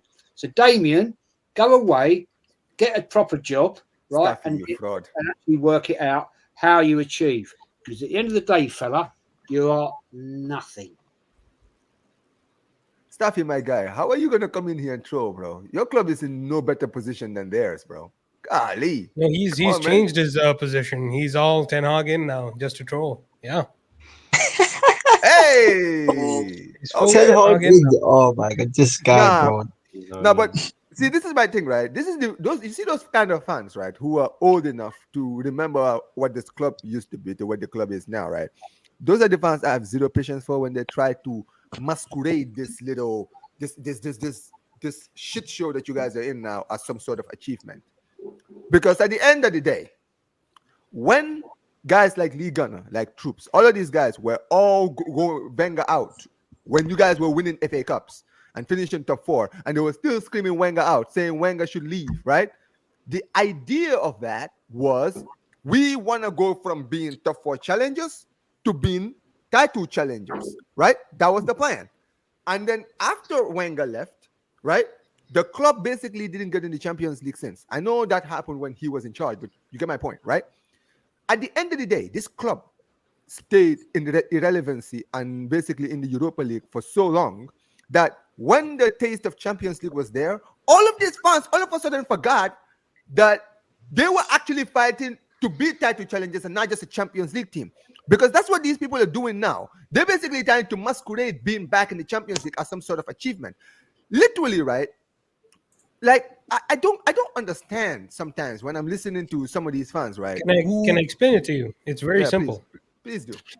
So these days there are so many communities and people around on Twitter and YouTube that spread mass disinformation about this club, and they basically just brainwash people into thinking what they're thinking. And these people are basically just lying to themselves. But this is my thing, right? Either because they don't want to believe that we are where we are, or they haven't seen what we used to be. So they're scared to go against the grain, bro. They're scared to go against the grain. Going against the grain, you have to face a lot. I was on the United Spurs, Spurs or something. I can't remember. Was it on the one? Spurs of America, Jacob's channel, Big up to Jacob. Big up. And there was this guy, bro. I was so tired yesterday. I was so tired. And after that, I did another show. But literally, I never met this guy in my life, and he was chatting the most crap. Now I know, I talk a lot about people, and I take the mic. One thing I don't do is talk about people's family. Anyone that wants to clip me up, send me a clip of me talking about anyone I don't like, about their wife, their children, their family, nothing. I talk about them and what I don't like about them. And sometimes I'm a little bit rude. I know that, It's the way that I am. I don't mind people cussing me. I get people cussing me all the time, whether it's my appearance or whatever. You dish it out, you got to take it to a certain extent, Accountability. Like at the end of the day, I give it. I got to take it as well. It is what it is, Mm-hmm. Talking about the R word, you can't say it on YouTube, you'll get demonetized. Saying you're going to R word my girlfriend, saying that you're going to do this and that to my what's you got to do with my football opinion? She don't even watch football. Oh my! Do you know what I'm saying? And this is the thing that people that are in the chat and people that watch football content see and say, oh, you know what? I better not take the route that Northside and Lee does and Jez does, because the abuse is next level. You know what I mean? Jez has had his run-in with some unfortunate stuff as well before because of his opinion. And a lot of Arsenal fans, some of them do agree with us and understand where we're coming from and realize that we're right every season, but they don't want to face that. Do you know what I'm saying? And this is the thing. The guy jumping on for a phone call, I'm like, I don't even know you. But he got so disrespectful that I got disrespectful back. Even when I got disrespectful, I was talking about him. Yeah. But even if you don't like me, aim it at me. Why are you aiming it at my family? This is exactly why I didn't name my channel my name. I wanted to name it my full name, my first name, my second name, and my third name. I didn't because of that. If you don't like me, cuss me. But why are you cussing people that I know and then acting like a bad man online? As if I'm supposed to be frightened, as if you know who I am offline. And this is the thing. Wouldn't even show his face. At least say, you know what? I don't like the way you cuss people. You know what? You know what I mean? Just cuss my appearance, cuss me, cuss whatever. I will take it. When you start talking about my family, that's when it's like, okay, if I ever see you, then it's on. It's on site. You crossed the line. Yeah. It's the nonsense, bro. They see that we receive things like that. Man talking about he's gonna R-word my girlfriend. That's got nothing to do about. That's outrageous. That's outrageous. Absolutely outrageous. I better not do that. You know what I mean? Jez's situation, but Jez can touch on it if he wants to. Jez's situation, I better not say what Jez says, because then that is what derails people. That's what derails people from saying the truth. Now, I understand. Like I'm good friends with Dan Potts. Dan Potts has said to me straight, Northside, I agree with a lot of your points, majority of your points, but I wouldn't deliver it the way you deliver it. I said, bro, I'm me, innit? Like I say it the way I say it. If people want to, I've always said on this channel, if you want to clip me up, make me a thumbnail, go ahead. If you want to cuss me, go ahead. Yeah, because I cuss people, but I don't cuss your family. Don Robbie, I don't like him. I've cussed him all the time, calling him Mr. Popo. I know he's got a daughter. I've never ever cussed his daughter. I've never cussed bro. I've never cussed Dowd's family. And then I cussed Dowd. I'm not ducking from anything. Self-awareness, I cuss him, but I don't cuss his family. I don't cuss his loved ones. I don't say I'm going to do the R word to his family or his loved ones. Yeah, but people will say, oh, Northside, you're crossing the line. Okay, somebody else that's a top gooner is talking about, is that not crossing the line? Yep. Of course it is. We have got some weird deranged folks in this fan base. I'm convinced of it. I've seen it. I've seen it myself the last couple of months. We have a set of fans that are deranged, demented. They are. I'm serious, deranged. It's like a cult. I keep telling folks it's the cult of Arteta. They worship at the altar of the cult of Arteta. Sacrifices at the altar of Arteta. I mean, the man can do no wrong. I've never seen Jazz. Me and you are old enough to have seen a lot with Arsenal Football Club, and we both have never in our lives seen anything like this. I've never seen a manager this protected ever. Yeah. Now, mind you, I grew up watching Wenger and a little bit of George Graham. I've never seen this before. I've never in my life seen anything like I've seen. I played some audio last night. One Arsenal fan said he is the greatest manager in the Premier League right now. That's clickbaiting. Well, Matt, that's clickbaiting. We know this is what somebody called in on a radio show. But that's the thing. They want to be remembered. See, when they make outrageous claims like that, they know that people are going to catch on to it and talk about it. Some of these people, you have to understand, you have to know the people who are being serious from the people who are being trolls. When they say things like this, it's very evident that they're trolling, because you can't say that when Pep Guardiola is here. We've had fans. We had a fan come out last year, well known. If y'all follow me, y'all have heard me play the audio. One player said Sol Campbell couldn't get in this team right now. Yeah, no chance. What? This is somebody well known. This is somebody well known. I'm telling you, our fan base is tapped out. Yeah, they're brainwashed. I'm telling you, they're brainwashed. Look no further than half the fan base was putting on Tottenham kits and pulling for Tottenham last year. Yeah, who was it? Was it Lee who actually called out Egal on that? Because Egal was actually rooting for Spurs. All of them. Right? Yeah, there was a whole bunch of them last year pulling for Spurs. Yeah, now I want to see what the consensus is going to be on Sunday. I can't wait to Sunday. No, I'm being real, right? Because I think Lee was even telling the story, right? Where he basically, because I think Egal is Canadian, and basically he made a Canadian reference, right? Where he talked about like the Toronto Maple Leafs. Yeah, Toronto Maple Leafs. And he basically I'm Canadian as well, though. Yeah, basically, and he basically talked about, and he basically said, well, if one of your rivals was playing against a team that is currently challenging you for like the cup, right? And basically, you needed your rivals to do you a favor. Are you going to root for your rivals? He said, hell no. And it's like, then why are you rooting for Spurs then? Because Spurs is Arsenal's biggest rivals. Like, I understand that you need them to do you a favor. That's different. Like, yes, you need Spurs to do you a favor, but don't sit around and kiss up to the club. That's disgusting. Like, you can still say fuck Spurs, but guess what? We need you to do us a favor.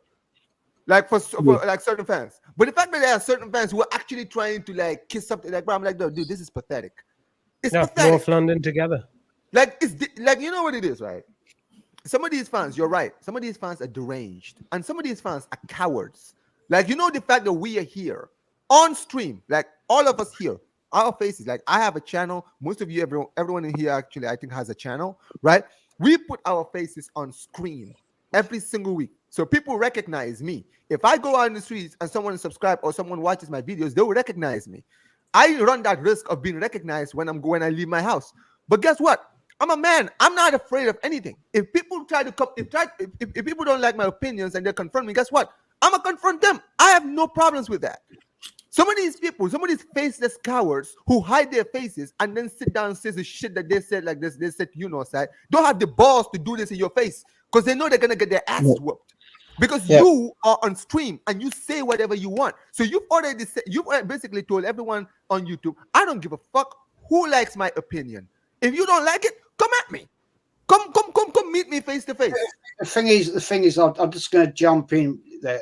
That's an important comment, right? I'm just going to not go into big details here, right? Yeah. 2 years ago, me and the wife were out for a nice evening. A lot of you guys won't know this story, right? We were having a great time. I was drunk. She was drunk. Walking home, 2 little melts. wanted to have a pop at me because I was an Arteta out. They said they're Arsenal fans. It's bullshit, right? And they had a right go at me, cut me on the face. I ain't got a problem with that. I've been scraps at football many fucking times, right? I was a bit of a wrong back in the day. I won't lie it. But when they smacked my wife, Wow. knocked her to the fucking floor. Disgusting. Right? Oh no, but I would never. And I said to this little mug, one was 17, one was 20, right? Wow. And if it wasn't for the fact that some guys came out of the kebab shop right opposite the bus stop, I'd have had the shit kicked out of me. I've been there, I've done it. Right? I've had a brick in my face at Tottenham, lost 4 teeth back on 23rd of December 1978, right? So I've been there, I've done it. So when these little melts sitting in this chat here, and like one little prick tonight said, come and say what you've got to say at Ashburton Grove. I said, if you want me to, I will. What are you going to do about it? Because I know you won't turn up. I said, what? You one of the bloody Ashburton army that sit behind the goal? If you're a proper firm, like I used to deal with back in the day, you would be up against the fences, right, where the away fans are. No, you sit there in your little black T-shirts, giving it all the large. What happened at West Ham 2 years ago? You ran. You ran away because at the end of the day, you tried to give it the large to the ICF and they fucked you off out of it. Yep. Now, as I said to this one, when I'm on the floor, this fucking guy's having a kicking the shit out of me, right? I said, back in the day, fella, you'd have been strung up by now. You've had the fucking crap kicked out of you. But I was on my own, and this guy was 20 and 17. At the time, I'm 61. I'm not fit, right? I'm not that way anymore, right? I was very pissed. We'd been out for a beautiful meal on a summer's evening. And because I was recognised from Lee Gunner's channel, right, they decided to give me the big one, right? And I'm like, what the fuck is this? It's YouTube. Does it matter? Does it matter? But that didn't bother me so much because I've had the shit kicked out of me many times, ribs broken, all kinds of bollocks. But when you fucking hit my wife, who gives she hates football, fucking hates it, can't stand it. She's an Islington girl, can't stand football, hates it every minute of it. And what's she got to do with your opinion? There's a channel out there, Des, yeah, that was disgusting what happened to you. There's a channel, and I want to move myself to the centre because he's a Liverpool fan that likes clipping up people, which is fine. I'm going to be a hypocrite, yeah, and I hope you do clip this up. Yeah, when you want to talk on a situation with me, yeah, you were in the chat. I saw you in the chat, yeah. You're a Liverpool fan from abroad, yeah. Why don't you actually go through the whole story instead of part of the story? You like to clip up the bit when I went back at the guy. Why didn't you mention the guy talking about he's gonna R-word my girlfriend? Why didn't you talk about that? Because he goes, oh, I hate these YouTubers that when they start saying about physical violence. Yeah, because as a man, when someone comes at your girl like that, it's on site.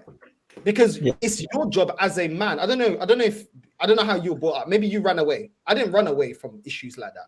Someone disrespects my mum or my sisters because I grew up in a household of women or my girl, then it's going to be hands-on.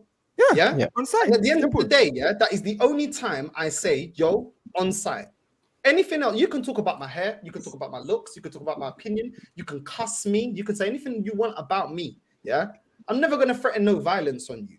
When you start threatening somebody that I'm with, and you think, what, as a man, I'm just going to run away? Maybe you ran away. Maybe you're coward like that, but I'm not in it. I'm not. So there's a difference, bro. It's not about the footballing opinion. It's what he said in the chat. And the fact that you were there on the live, but you only want to add the bit that Northside's being negative and Northside's going at people. People can cuss me the way I cuss them. They want to make me a thumbnail? Do it. I'm not a hypocrite. They want to cuss the way I look? Do it. I'm not a hypocrite. Do what you want. Yeah? But remember, can you click, and I hope you add this as well, and I hope you see this, because you might be in the chat, and I hope someone tells you, the Liverpool fan from abroad, and you know who you are. You made a video of me about today. Yeah? Why didn't you add what he said to me? For Jacob to even silence him in the chat. What did he say? You don't want to add that bit in it. You just want to add the bit that Northside's offering him out. Yeah, I'm offering him out. I told him to meet me in South London, in Salsa City with the Dominicans, and then we'll see what's going on in it. But he didn't want to do that. Then he started calling me. Yeah, hold on a sec. Let me just end this. Yeah? No, go ahead. At the end of the day, yeah, I'm not a hypocrite in it. I don't talk about no one's family. I don't talk. I'm gonna R-word no one's family because that's not me. I'll never do that to anybody. I don't care how much I dislike you. That's not my nature. Yeah, when someone crosses the line like that, then it's cool. Say that to my face because you've crossed the line, innit? That's it. You want to cuss my opinion? You don't like my channel? You don't like what I got to say? That's perfect. Fine. Sorry, you're gonna cross the line. F all this. And the funny thing is, I just want to say this, Jez. Yeah, because I want him to see this. I want him to see this. Yeah, it's funny how you always talk about how everybody else needs to act. Yeah. But when a Man United fan that I know was talking about Liverpool and how Liverpool wasn't set up to win major honors, you were very rattled. Oh, he's talking shit. He's talking shit. I saw your video. He's talking shit. He's talking shit. When all of a sudden nonsense is, well, what you should deem as nonsense being spoken about your club, you act very angry and very annoyed and very snappy. But when it's everybody else, oh, why are you acting like that? Why are you? Oh, wow, that's not the way to act. Why are you getting so heated? Just let it go. It's just comments. Why are you getting rattled by what another content creator's got to say that's not a fan of your football club? Why are you getting so angry? See, it's always different when it's about your club. Because that Man United fan that I know had a comment about your club and you got very rattled when you did a reaction to it.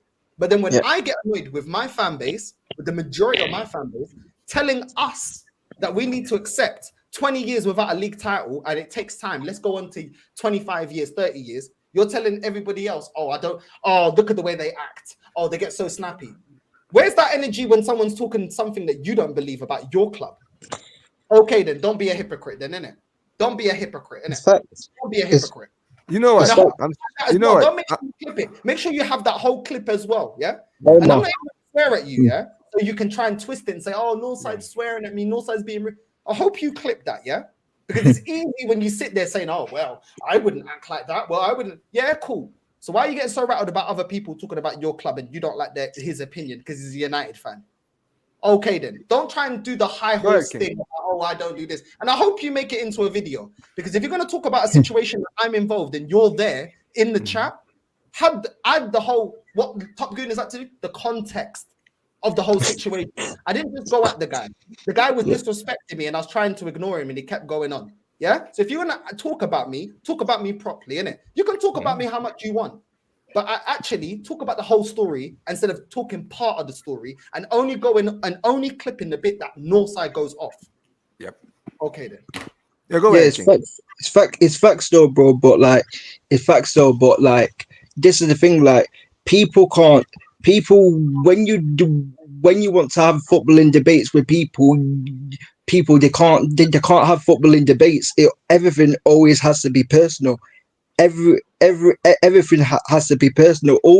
All they can do is throw personal shots at us people. Like even a few days ago, I was on LB's channel the other day, like a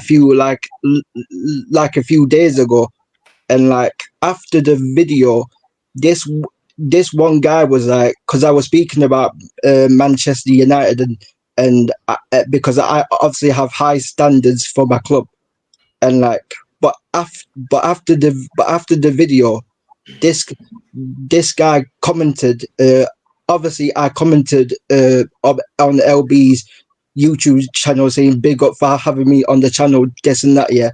And then there was this one random guy what randomly just replied on my YouTube comment, and he was like, oh, like you may think you have high standards for your club, but you don't have high standards for your good grammar. You don't have high standards for your grammar, and it's like, bro, firstly, you don't even know me as a person. You've never seen me. You've never seen me. I've never seen you, and you've never been to school with me. So how do you know that I don't have high standards? How do you know that my grammar is not good. Like, I get it a lot. Like, I remember I was on one of the first times that I was on Northside channel also.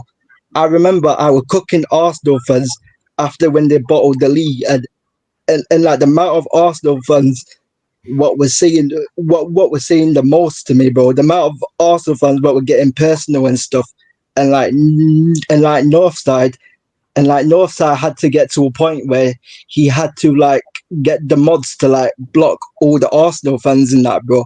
And it's like, bro, it's like, bro. Oh, what happened? Shit. Anyway, something was Goon has got to him. The top goon has got him. Oh no, they got my guy, bro. No, but, internet. Hey, fellas, I'm gonna get rid of Just had something to say. No, but I'm actually Mate. gonna go and pray just All for right, a second. I'm But out. I just want to conclude with this, right?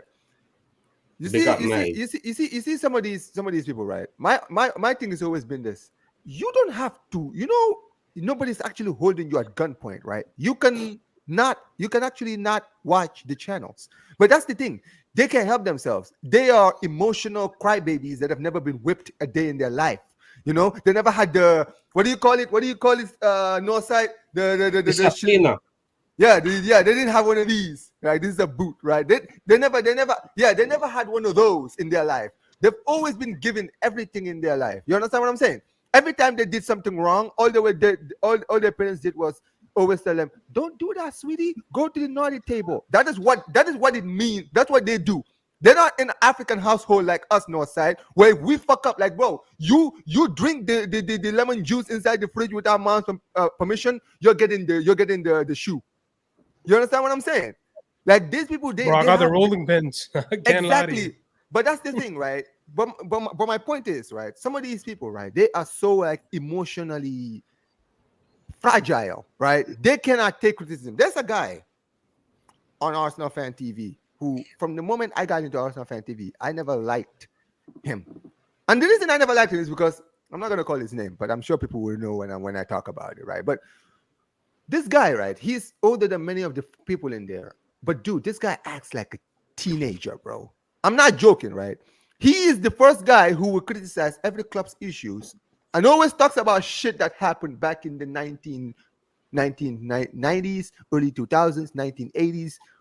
But bro, don't you dare say something about Arsenal. And this guy will go on like a full rant about how you should focus on your clubs and all of this shit. I was like, dude, you're a grown ass man, bro. Like, you are a grown ass man. You're older. You're the same age as my dad, and you're acting like this. Listen. See, this is the thing. When I see people, right, who are at the age of my parents, I always think of my parents, and I'm like, yo, if you don't act in a certain way, when I see you acting like me, I'm like, bro, like, dude, you're pathetic. You are. I'm sorry.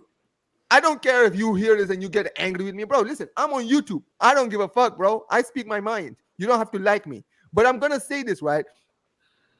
If you're willing to give it, you better be ready to take it. If you criticize people, and you criticize other clubs, make sure that you're ready to take it when people come at your club. When I'm sitting here and I'm criticizing every club, my club is not in a good position, and everybody reminds me of that. Everyone. Yeah, but see, these guys got a memo full of excuses. That is my point. But this is the thing. You know what I mean? But this is the thing. You see me. But you see me, right? Talking points. I criticize my club before anyone does. And when people criticize my club, I sit down and I say, yeah, you're right. Yeah. I mean, listen, I'm saying the same thing. I'm not going to sit here and say, oh, you should not criticize. Like, maybe I will do it in, like, let's say if it's someone I know who I'm actually friends with and they understand that I'm trolling them. Right. Sometimes some people. But you back your club when they're successful. Exactly. Yeah. When me, Jez, Ozzy, I'm sure all of us, 2003, 2004 and before, even maybe 2000 and up to 2006, we'll back the club because they gave us things to back. Yes. Winning league title. Get into a Champions League final that didn't go our way. We understand didn't go our way, but the club had ambition. Then after that, when they didn't have it, the club needs to give you something to back. When your club is being successful or is doing everything that they can do to compete, Arsenal didn't.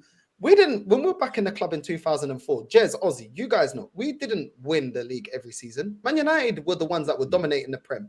But you know what? We reacted. When we got rid of Anelka, we went and got Thierry Henry. We paid for a new training ground, but we went out there and we got players. We got Overmars.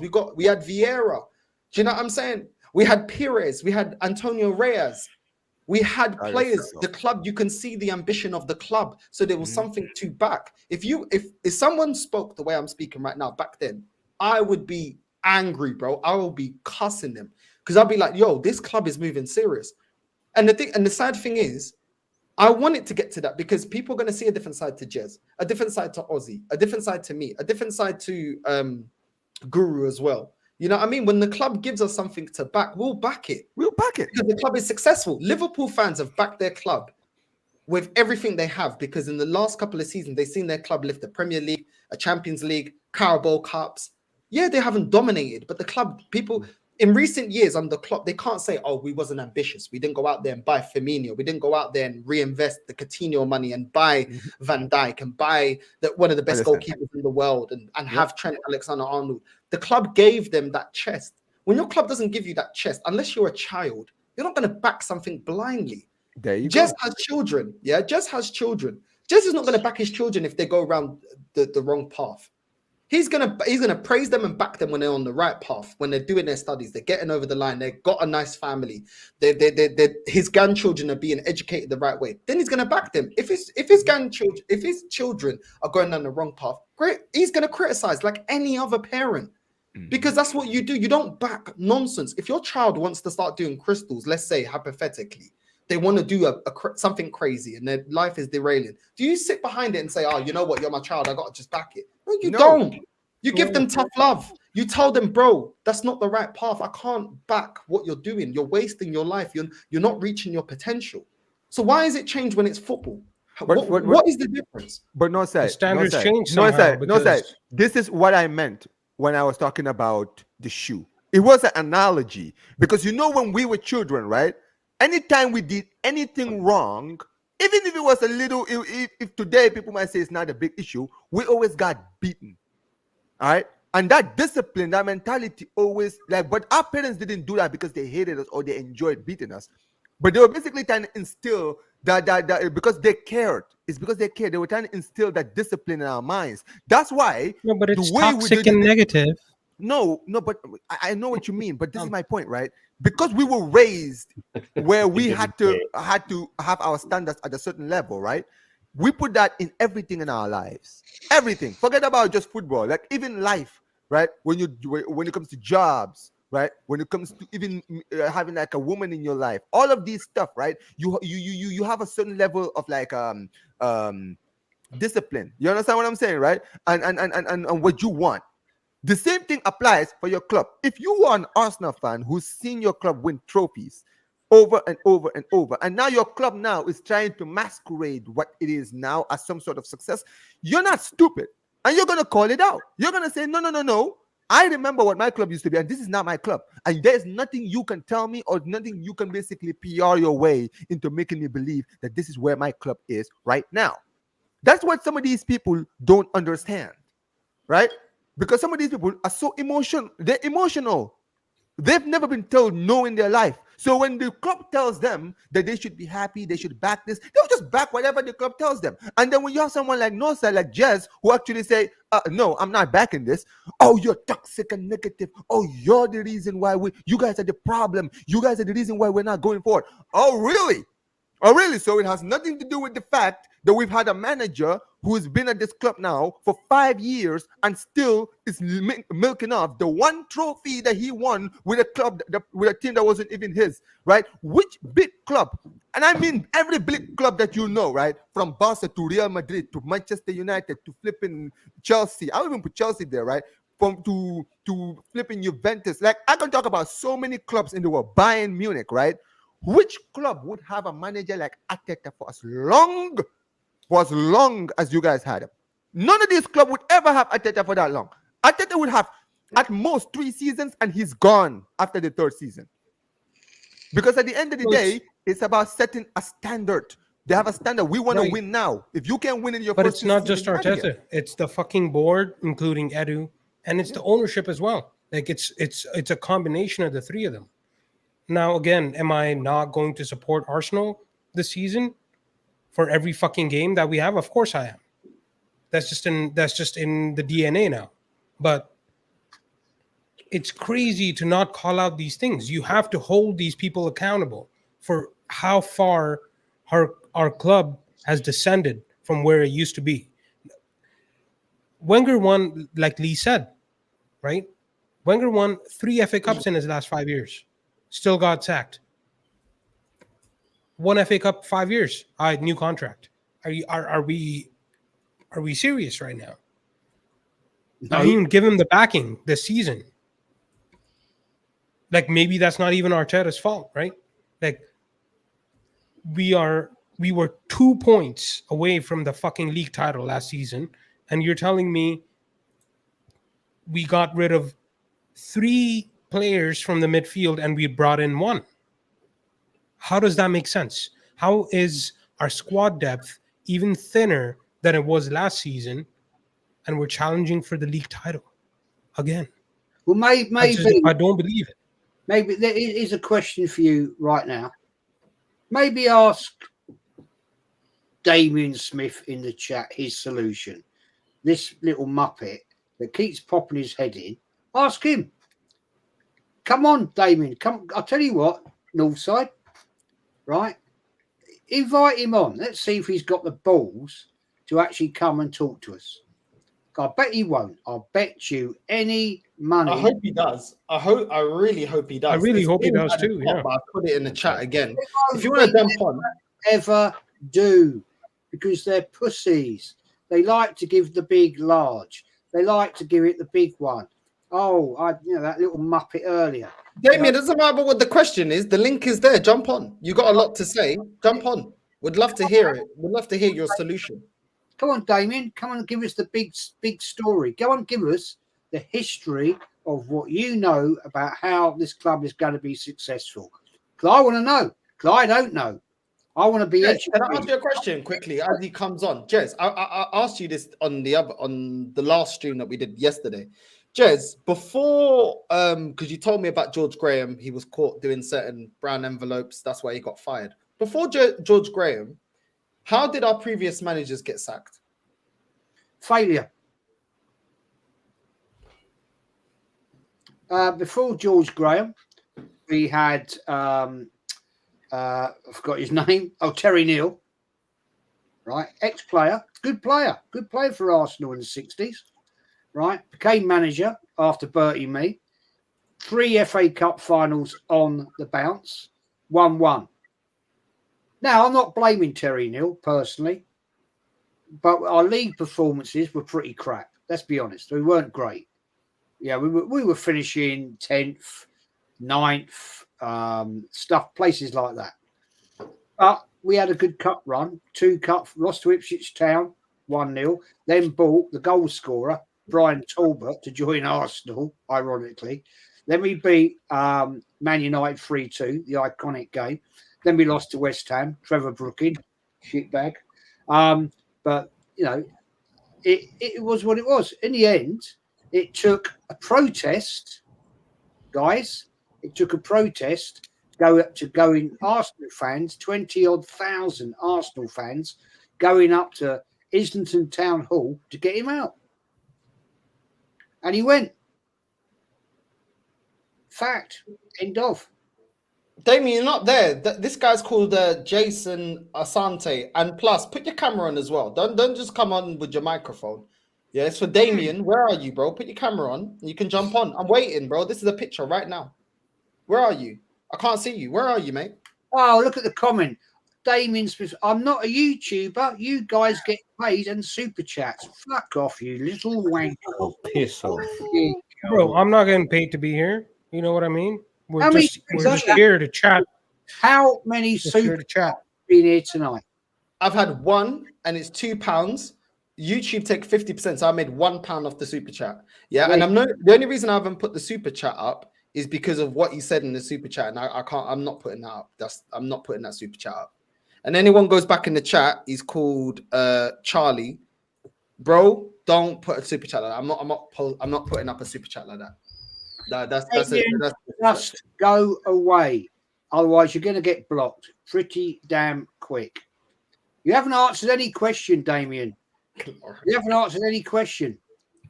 Come on and show your face to us right now. Show your bollocks if you've got a pair, right? And show and actually speak to us face to face. Because you're the same little melt, right, who cried to me earlier and said, you wouldn't say that to me at Ashburton. I said, hello, mate. Hello. You want to call me out a fucking Ashburton Grove fella? There's my membership badge for the herd. So stick it up your fucking ass, fella, because you wouldn't last 5 minutes. There you go. Oh, I love you, Jez, man. I love you, Jez. Man, that shows my pedigree of where I've been with Arsenal, where I've been, and what I've done. All right. So shut up and go away. There you go. You know what I mean? Don Jez has spoken. Listen, the link is there. We're still waiting. Let me take another picture because we're still waiting. Yeah. In case you try and lie about you trying to jump on. Here we go. I mean, I'll have my say if he's not going to come on. You're still not here, bro. Where are you? I can't see you there. Where are you? The link is in the chat, bro. Put your camera on. Now you ain't got a lot to say. Now you ain't got a lot to say. Why are you being a keyboard warrior? We're asking you to jump on, bro. Exactly. We are waiting. I will kick myself and everybody else, and you can take the show, have your say for 5 minutes, have your say everything you got to say, and then we'll jump on. What's the problem? And it's the same with the same filo da puta that was talking rubbish to me yesterday. I put the link out. Anybody can jump on. The only requirement I have for people to jump on is have your camera on and have your mic on. If I know you and you've shown your face before, then if your camera goes off, it's fine because you've shown your face before and you've said your opinion. So that's fine. We've seen you.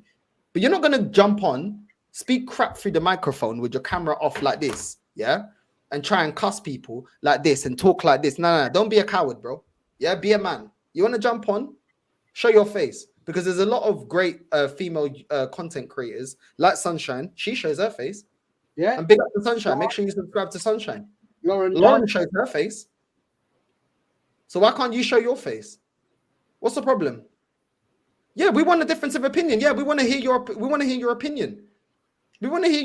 Bro. Question, you idiot. I've said to you, come on, let's be adults and talk about this, right? And talk about, give us the solution. Man said, why? Maybe he's not an adult. Come on, that have a difference of opinion. Yeah. Guru, I've only met when he jumped on. I didn't know what his opinion's going to be. It so happens that he has a similar standard. AK, similar standard. I didn't know that. I met him through jumping on the chat, on the link. Ozzy, same. I met him when he jumped on the channel. I didn't know what their opinions are going to be. Yeah. So when I put the link out, I don't know the people. I don't know everyone. I met them through jumping on. It just so happens. But you have a difference of opinion, so I'm asking you to jump on.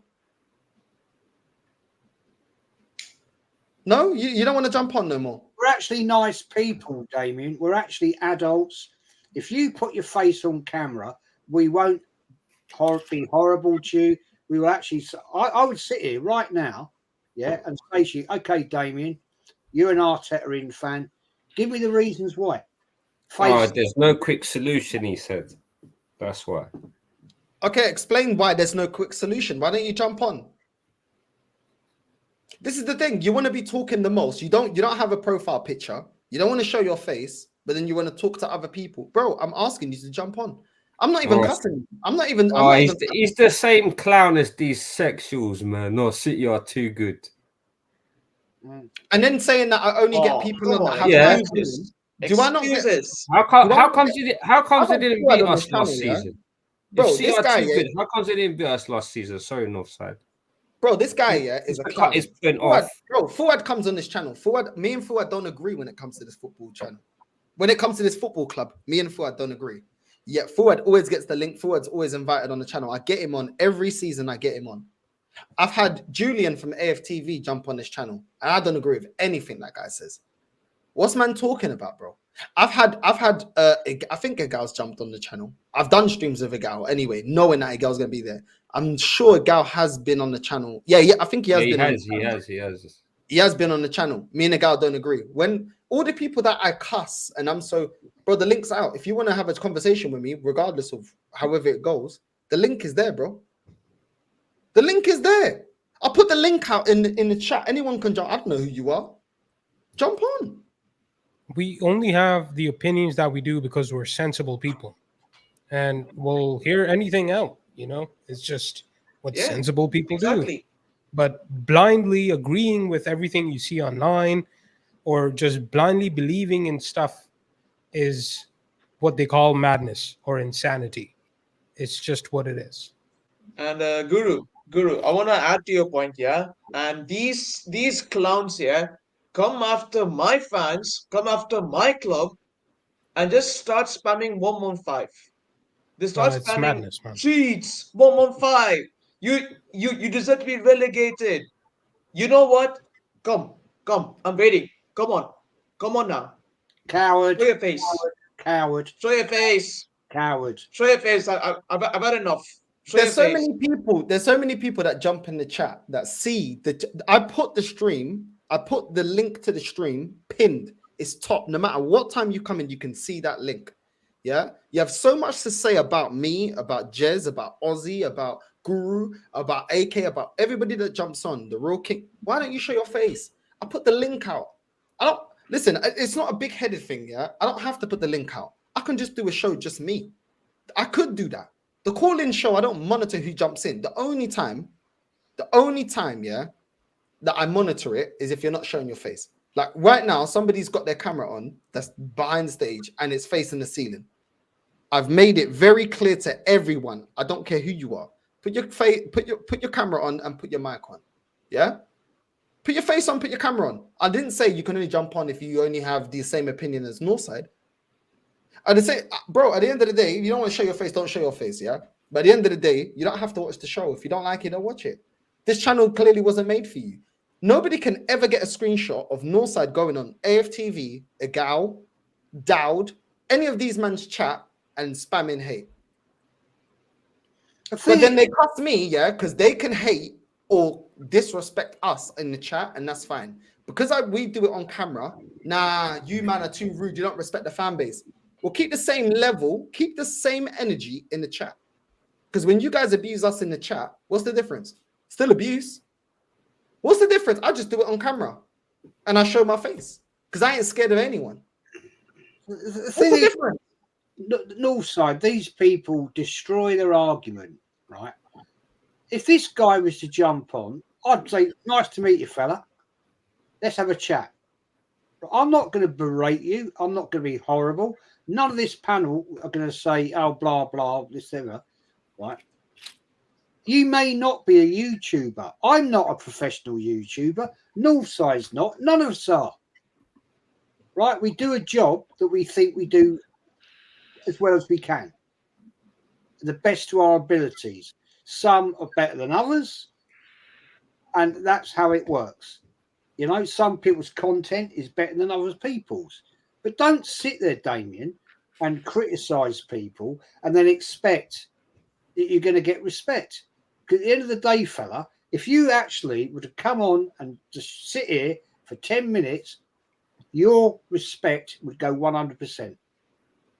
Because you sat here giving it all that all night, yeah, giving it the big large, yeah, and now you're sitting there crying like a little baby. Yeah. Oh, 39 people. Northside, some of these guys, yeah, sit there in front of 1,000, 2,000 people. I've had that on well, not many streams. I mean, I've had it on with Lee and Northside and all that. Yeah, me too. 2,000 people in the bloody chat. And I'm trying to talk to these boys, right? And I'm also trying to keep the content going, and I'm also trying to keep the chat going. It's just when you come out of that, you guys will agree with me. It knackers you out. You do that for 2 hours, and you're like, fucking hell, man. That was hard work. It's not easy. Bro, no one's disrespected you. Nobody. I haven't swore at you in Portuguese. I haven't cussed you. I haven't said anything. All we have said is jump on. Bro, we're tired. You had your 5 minutes of fame, and it's done right now. At the end of the day, if you can't do what we do, yeah, have a little bit of respect that we show our face, because there's a lot of people that are cuss, yeah. The little bit of praise I'll give them, at least they show their face. I don't agree with Vigal. At least he shows his face. Yeah, it's funny. I was going to say that. He shows his face. You know what I'm saying? At least he shows his face. Yeah, that's the That's what bare minimum I can give them. Yeah, but at the end of the day, yeah, do what you want to do, innit? Say what you want to say. You want to try and gaslight everyone, it ain't gonna work. Gaslighting with me ain't gonna work. Yeah, at the end of the day, we've given you the link. You don't want to jump on, no problem. The link, and I'm gonna establish it again. Whoever you support, whatever your opinion is on me, on any of the panel, you can jump on, have your say. If you disagree with us, cool, we can have a debate. I won't stop that. Even if you come at me, that's fine. You start talking about personal life and our loved ones and stuff like, I'll kick you out. Yeah, I'll kick you out because I don't talk about your loved ones. I don't talk about your family. That's it. Simple as that. You want to clip me? You want to clip us? You want to do all of that? Do whatever you want to do. I don't care. You know what I'm saying? Thank you for the promotion. But it is what it is, man. No, so I'll say this. Right? I agree with the Igal statement, because even though I don't agree with a lot of things that Igal says, one thing I'll give Igal is at least Igal shows his face. Igal is not afraid to speak his opinion, whether you agree with it or not. And that's the same. And that's the thing with this platform, right? A lot of people don't agree with you, Northside. A lot of people don't agree with Jess. A lot of people don't agree with everyone here. A lot of people don't agree with Igal. Igal gets trolled by a lot of people. But guess what? It doesn't change the fact that he's speaking his mind. And even if you don't like it, I respect it, because I'm like, hey, at least he's standing on business. He's not like a lot of these cowards who are going to sit there and back the manager, but when it's time for them to show their faces, they're all hiding. You understand what I'm saying? At the end of the day, my thing is always this, right? I understand certain people, especially I'm going to be real, right? My generation, unfortunately, this is what my generation is, right? You know, back in the day, and obviously, Jez, you can attest to this. A lot of people, if you didn't like something or you didn't agree with something, you didn't even bother to even watch it or even listen to it, because you're just like, it's not for me. It's not for me. You understand what I'm saying? But now in this generation, people only go to watch streams just so that they can troll, because that is what they are. They are attention seekers. These are people that have never had attention in there. Yes, they are. No, that's what I'm saying. But this is the thing. You can see it even on modern day YouTube. Look. Obviously, there are certain people that don't hate watching, right? But I'm gonna be honest. I don't really care much about hate watching, because listen, fans can be fans. If there is Real Madrid fans who are gonna make fun of me if my team is shit, it is what it is. You understand what I'm saying? Because when their team is shit, I'm gonna call it out. I've been putting myself on screen, basically talking about Mbappe. If Mbappe scores a hat trick in his first El Clasico, I'm gonna get it. But I'm willing to live with that, because at the end of the day, that's why we're here. We speak our minds. We speak about what we want to speak about. It is what it is. The thing is, though, you've made a great point there, my friend. Sorry to interrupt you. No, go ahead. Go ahead, please. When you are doing your job as a hobby, a job, some people do this as full-time. I don't. I enjoy doing what I do. But the fact remains, when people start getting personal and stupid, what do you think we're going to do? You're going to think you're going to sit here and take it. Right? The other night, 3 nights ago, I had I got some muppet come in there, and he said, "You're lucky those 2 guys didn't stab you up." I got done. Thank you very much. No need for that. I haven't been nasty to you, that fella. I said to him, what have I done to upset you? You're saying I'm lucky I didn't get stabbed up. I'm not worried about me. They beat my wife up. They smacked her to the floor. She was so scared for 6 months to go out the fucking house. How do you think that made me feel? Right? If someone wants to beat me up and kick the shit out of me, fine. But you don't do it to my wife. She was an innocent person who had been out for a nice night out, right? And that was a disgraceful bit of behaviour. Thankfully, they got caught, and thankfully they did the time, right? But there's no need for that. When somebody turns round, and that same little muppet, right, said it on Yorkshire Gunner channel. He's lucky he didn't get stabbed up on them 2 guys. And fair play to Yorkshire Gunner. I don't get on with him particularly that much. He said, no, you can shut that right up. It's wrong, man. Yeah. Yeah. Well, at least he said that, because I don't agree with a lot that guy says, but at least he said that. He even said that with my opinions on a certain Chelsea fan. And he said, another guy started talking. He said, what's Northside's hair got to do with his opinion? Like, is crazy. Like, why have you got long hair? Why do you care? Like, why do you care what another man's doing? Like, shouldn't you be focusing on women? I don't know. Maybe you don't focus on women. I don't know. Maybe he's been dreaming of getting. No, you know what it is, right? Sometimes when people want something, maybe he wants to have that kind of hair that you have, but he can't. So he's just hating, bro. He's like, bro, yeah, no, I'm telling you, bro. Hey, listen, I know what I'm saying, bro. A lot of people are like this, right? If they can have something, they always got to hate on the person that got it. That's what it is, man. Like, yo. You can tell, bro. Because when they start talking about things that has nothing to do with what we're talking about, so when they start talking about your hair or the fact that you can that you have a girl or that you can dance or whatever it is, something that they can't do, they will allude to it, and you're just like, wait a minute, what does that even have anything to do with this conversation? And you're like, shit. Do you know what? Yeah, and big up to you, Jez. I remember I did a video on it and stuff like that. It's sad because at the end of the day, yeah, no matter what they think about us, the people that criticize us, some of them would resort to that. What's that then? If it's toxic and negative, yeah, to cuss this fan base and demand more and talk about them the way I do and cuss them because I think that they're not genuine. They're using this club. They're using it for their own gain. They don't have the love that they preach that they have for this football club. They don't wish the best for this football club. If that's negative to cuss someone online or to talk about them or do jokes or whatever, what is it to attack? And all due respect, Jez, an elderly man, anyone, an elderly man and an elderly woman. What's that? Is that not negative?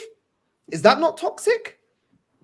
Oh, but you want to justify it because you don't like their football opinion. The hypocrisy online is crazy. Absolutely crazy. And I'll repeat, if you've got an opinion about me, I'll talk about me, innit? I can't talk about everybody else, even friends like Jez and the rest of you lot that I consider friends. If you've got an opinion about me, Northside clips people up, clip me up. Northside cusses people, you can cuss me. I don't care. I really don't care because I'm going to be sipping my Maggie, I'm going to be I'm going to be smoking my vape, and I'll probably be watching Power. You know what I mean? Online, I'll be watching Power, catching up on Power or Game of Thrones. I don't care. People take it too far. No, and then they say, right. you don't do that. Anybody that I know, with the standards that I know, I've never heard of them attacking people. I've never said about that. Apparently, that's not negative. Words are negative, but actions aren't negative. But you know actions what it is, negative, huh? Violence ain't negative. Yeah. Okay. That's the thing. You see, you know what it is, Northside, right? For us, watching football is we love football and we love our clubs. We and we love talk football, about exactly. it. Right? We do. But this is the thing. For someone like me, I'm not gonna sit here and say football is my whole life. Because when I turn off my YouTube, sometimes I'll be on YouTube, seeing who's online, who's doing a stream, whatever, and then I'll hop in and say hi and all of that. But just like you, Northside, when I'm done, I just sit here, watch TV, play video games, watch anime, do something. Like, this is not my life. I'm not going to be sitting around following people I don't like. Like, I'm not one of these people. If I don't like your content, I will never watch your content. I'm not. I'm going to be real. Like, because that's the kind of person I am. I'm not going to waste my energy just to go and see what you're doing. If I hear that, oh, you did something or you said something controversial, what is this? Sorry, no. See you later. Bye. You know what I mean? Bye. And thanks for all the selective hearing. I just said multiple times, if you want to cuss me, cuss me. I don't care. Yeah. I don't care. You know what I mean? No, and that's the thing. Hearing, have selective and that's the hearing. point. See, this is the thing, right? See a lot of these people who get butt hurt whenever they get criticized on like YouTube or any of these social media sites, right? It's because for them, this is their life. Social media is their life. That's where they are, bro. When the moment they wake up in the morning, they're just on social media. Bro, you see me, yeah? Like, bro, I swear to God, Northside, wherever it is, I'll be honest with you, YouTube is probably the only social media side, I'm more active in more than anywhere else. I'm not active in a lot of other, not Twitter, not X, not Instagram, none of these. And the reason why is because at the end of the day, as much as I like interacting with people, places like that are too toxic. You understand what I'm saying? For me, and I don't want to deal with certain people, and that's why the same thing applies on YouTube. I only watch people who I actually respect. I don't necessarily have to like your opinion all the time. And sometimes when you say things I don't agree with, I'll say it. And I'll tell you why I don't agree. I'm not going to sit here and disagree with you just for the basis of disagreeing with you. You understand what I'm saying? And if I don't like your content at all, I am not watching your content. I don't care. Like, Omar, I've seen clips of me. Yeah, I've seen clips of me. I'm not on Twitter. Everybody knows I'm not on Twitter. I've got an account, so someone can't take my name. Yeah, me too. Me too. I swear, nothing, me too. I retweet nothing. I don't do any. I don't even go on it. I don't even know what the password is. I'd have to reset it. I'm not on Twitter. Yeah. How many times last season clips of me? Yeah, and it's little clips of me going viral. Whether it's on the Football Terrace, whether it's on another channel that I'm not gonna plug, whether it's on another one, where it's on this one. Northside, you're trending. You're going this. Northside, you're everywhere. This and that. I don't care, bro. I don't care, bro. You can cuss me, bro. You know what I'm saying? You can cuss me. I don't care. Keep it to me, innit? That's all. Yeah. That's all I'm saying. And that's the thing. You're a hypocrite. I've said multiple times on this stream. Yes, I cuss people, bro. When I think you're disingenuous, I cuss. If you want to cuss me, cuss me. Cuss me. I don't care. It ain't going to change my opinion. You know what will change my opinion? This manager winning me the league. This manager winning me the Champions League. This ownership going out there and buying the players to get us over the line. That's what will change my opinion. Not you cussing me. If you want to cuss me, I cuss people. I do cuss people. No, but then sometimes, the narrative. Some people take what I say, bro, as comedic. Other people don't find it funny and they think, oh, you're rude. Cool, take it however you want to do it. You want to clip me, clip me. You know what I'm saying? But when you clip me, make sure you plug the link to my channel, innit? There you go. Listen. I'm gonna let Guru. I know Guru has something he wants to say. Yeah, but you know what the narrative will be. If go ahead. Please, if we do win the league this year and we do celebrate it, they're gonna be like, "Oh, but you didn't believe in this manager the whole way." He was negative, bro. I love my team. It's not about anything. Oh, you're not a true Arsenal fan. Now we won it. Go to the lane, bro. Calling it how I see it. Like, I need to be swear, held man. accountable. I swear, bro. These fans, those fans piss me off because it's like, so what? I'm just supposed to just smile every single time the club does anything, even if I don't agree with it. No, you are. Fucking hell, bro. That's what I'm saying. Dude, like with the Sterling signing, sorry to cut you off, Romeo. With the Sterling signing, ask any Arsenal fan, in the transfer window whether they wanted Sterling. No. Now he signed. Oh, he'll be a good signing. Oh, Raheem the Dream. Raheem the Dream. You'll do well. He's a winner. And then he worked with Arteta. He's going to help him win the league. Arteta can unlock him. Man like BB or Sterling, you know. Change him. Yeah. Bro, you know what people don't understand? You know what people don't understand? You know what people don't understand?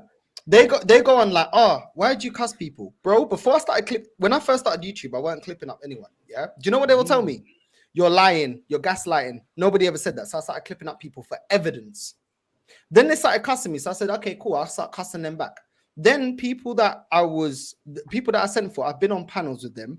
One of them threatened me after the stream. Yeah. And people say, oh, why are you cussing him? You tried to threaten me after a stream. And I told you, cool. When I see you, no problem. Yeah. Another one told other people, oh, I'm only doing this for the engagement. I'm sorry, I love this football club.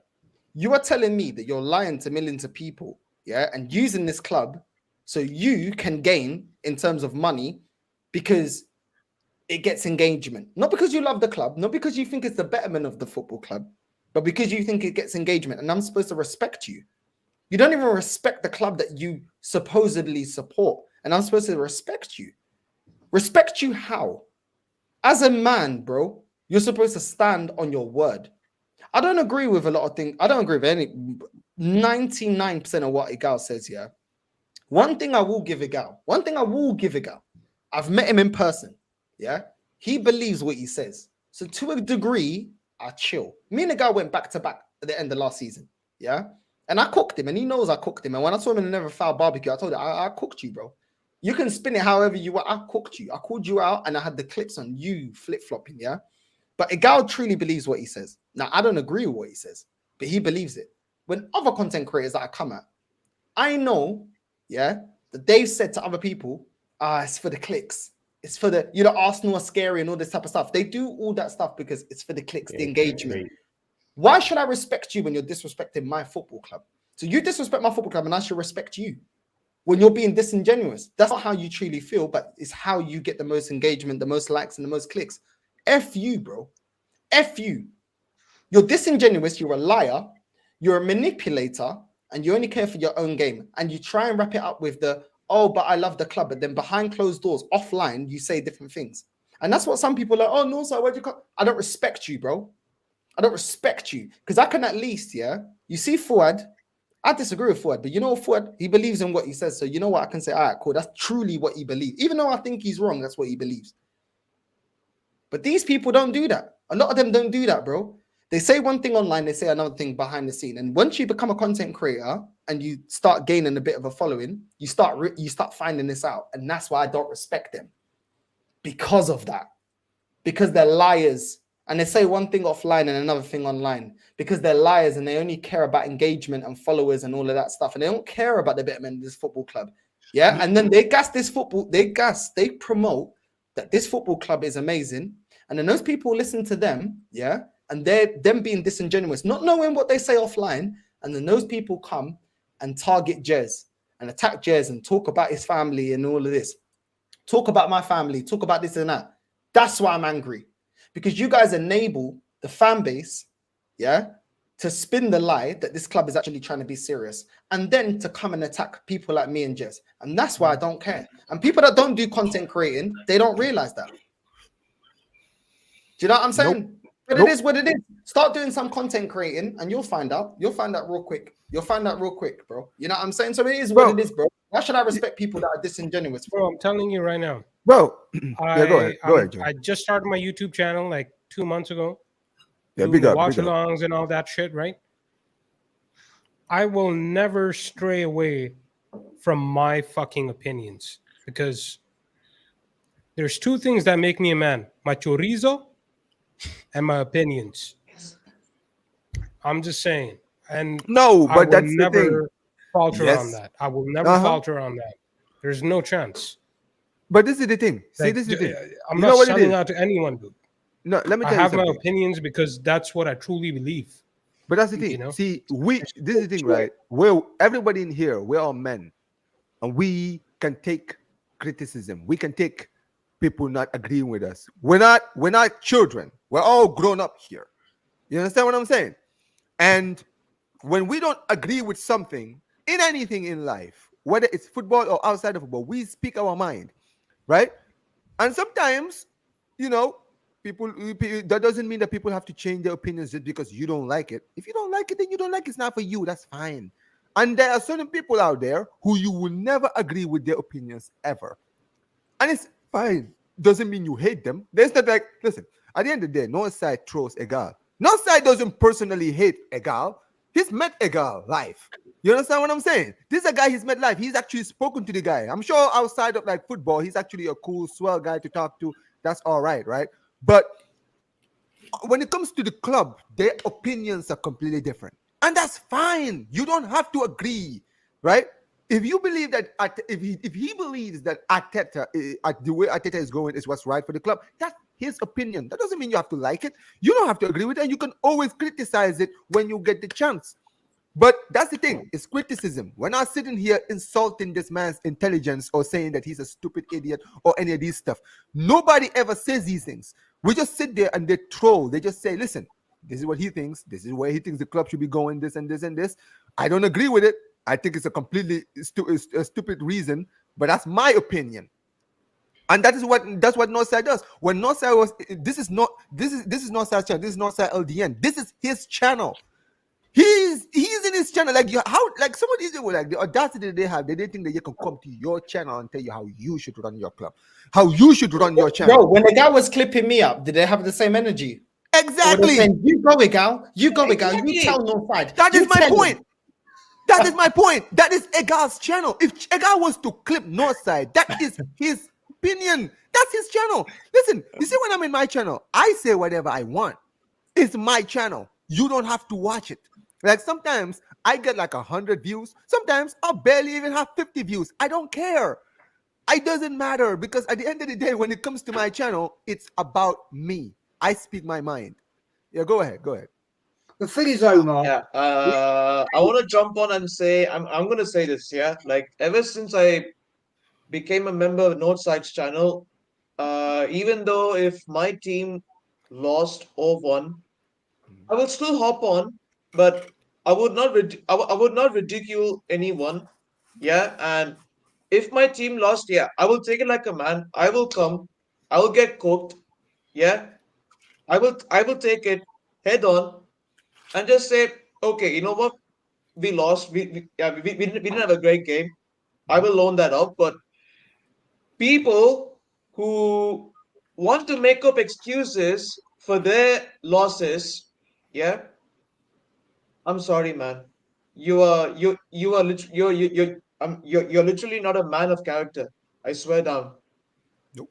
You literally But are not. they're not though. They're not though. They're Yeah, not. because they think that Northside. Oh no, and the thing is, I honestly don't care. Yeah, but they think that I'm unhinged, bro. There's female Arsenal content creators that I deliberately don't clip up, and I don't like them. I've been on live with them. They've been very disrespectful. One of them was extremely disrespectful when I was talking. Yeah, and I was outnumbered. Everybody was Arteta in the panel. Yeah, Context and I deliberately And you, don't. and, You know and you, why? and you, yeah. Go Because ahead, she's go a ahead. woman. Because she's a woman. That's why I don't click her Yeah, up. exactly, It's bro. one of the easiest. Fucking. Yeah. And this is the thing, bro. They just say, oh, Northside clips out everyone. Bro, I would love to clip her. But you know what? She'll be like, oh, you're bullying me. You're bullying Yeah. me. So I don't pick her up. Yes. I don't pick her Yeah. up. Bro, I'm telling you, man, like this is the issue. Some of these content creators, especially like the ladies, right? They just do whatever they want.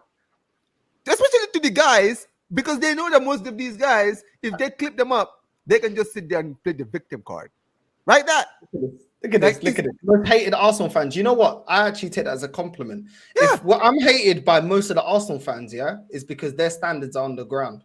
That's why. So thank you very much, bro. Whoa, no Thank side. you very much. No side. Oh, No side. I say Go that. on, Jez. Go on, Jez. Go on, Jez. Go ahead. That's my enemy number one. Now this guy, right? Right, this guy, for 3 years, 2 years, right? Damn. He's told me different stories. When we came second 2 years ago, he came out all this ball. Oh, I've lost everything. I betted everything I had. I've got to turn to religion. Blah blah blah blah blah blah. And then season starts, right? And then last season, when we came second, oh, Jez, you were always right. I deluded. I was misled, and it's all wrong. What's changed then, Pete? Because at the end of the day, you talk absolute drivel, and I entertain you because I find you funny. Yay! Finally, you're actually stupid. Finally, am I working? It's like working? in the chat there a minute ago. I forget his name. Guy, he follows me. Fair play to the guy, nice guy. And he said, "Jez, you've gone down 3 subs." And I went, "Happens. It happens. Bro, who cares? Who cares? Most of that is YouTube, because by tomorrow they'll be back. You guys know how it works. You know, it went up to over 6,100 earlier. It's dropped down to 697. Happens. Yep. I'm not going to go to big crying about it. Yeah. Because you got real ones as subs. That's all that counts. Yes, exactly. Yeah. Like, don't get me wrong. People tonight. If I've upset them, hard luck. I'm not going to apologise to you because I stick to my facts. Yeah, but what I say is what I believe, and I'm not going to change my narrative for one sub. Yeah, and you shouldn't just, and you shouldn't change for nobody. You should be yourself. Everyone should be their self. At the end of the day, we haven't come here to please all people. This is the thing. Like, this is the thing. Like when we have have our own opinions, all people do is throw personal shots at us. But what a lot of people don't understand is they don't understand the things that we've been through in real life. They don't know our day-to-day life. They don't know what we've been through as people. And this is the thing that I've been through extremely a lot in my life. Like, and I'm sure everyone else has as well. Like I said, I've had people who's took the mick out of me, how I speak, how I come across, how my tone is. I've had people call me the N-word. Like I've had white men call me the N-word. Like I've had people taking mix out of my disability. I've had it all, bro. But at the end of the day, yeah, I've been through bigger stuff in life, bro. Like a few years ago, anything what anyone said, I would get rattled. But now I don't get rattled because I've never said this story online, but like I've been, bro, like it's gonna be 4 years in November. When I was 17 years old, my mum passed away, bro. R.I.P. R.I.P. Condolences, bro. Respect to your mum, man. Respect to your mum, bro. Yeah, and this is the thing, and this is the thing, and people can say all what they want, but like at the end of the day, yeah, like I've lost my mum in my life. Like nothing's gonna get bigger than that in my life. You know what I'm saying? So at the end of the day, yeah, anything what anyone says to me or anyone what does something to me isn't going to affect me because I've been through way harder shit than that. You understand what man is saying?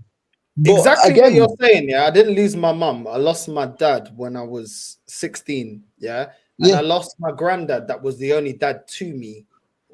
yeah, I think it was like 3-4 years after that. And that yeah, was the hardest stuff I ever went through, yeah. And I yeah, get where you're coming from, yeah, King, yeah, because that to me, yeah, that made me think like live fearlessly. Like at the end of yeah, the day, yeah, live and be yourself and be authentic. Because you yeah, know what, yeah, ain't nothing worse. I've seen people that are way older than me in my family sitting there saying, you know what, yeah, I could have a fashion designing company, but I didn't go for it because I was scared. I could have done this, but I didn't go for it because I was scared. Jez is sitting there as an older person, sitting there saying, I did what I wanted with my life. That's how I want to feel. I want to feel like Jez. Jez had his own company. He went and he did it. Jez wanted to go to the Arsenal. He did it. Do you know what I mean? He experienced it. He lived it.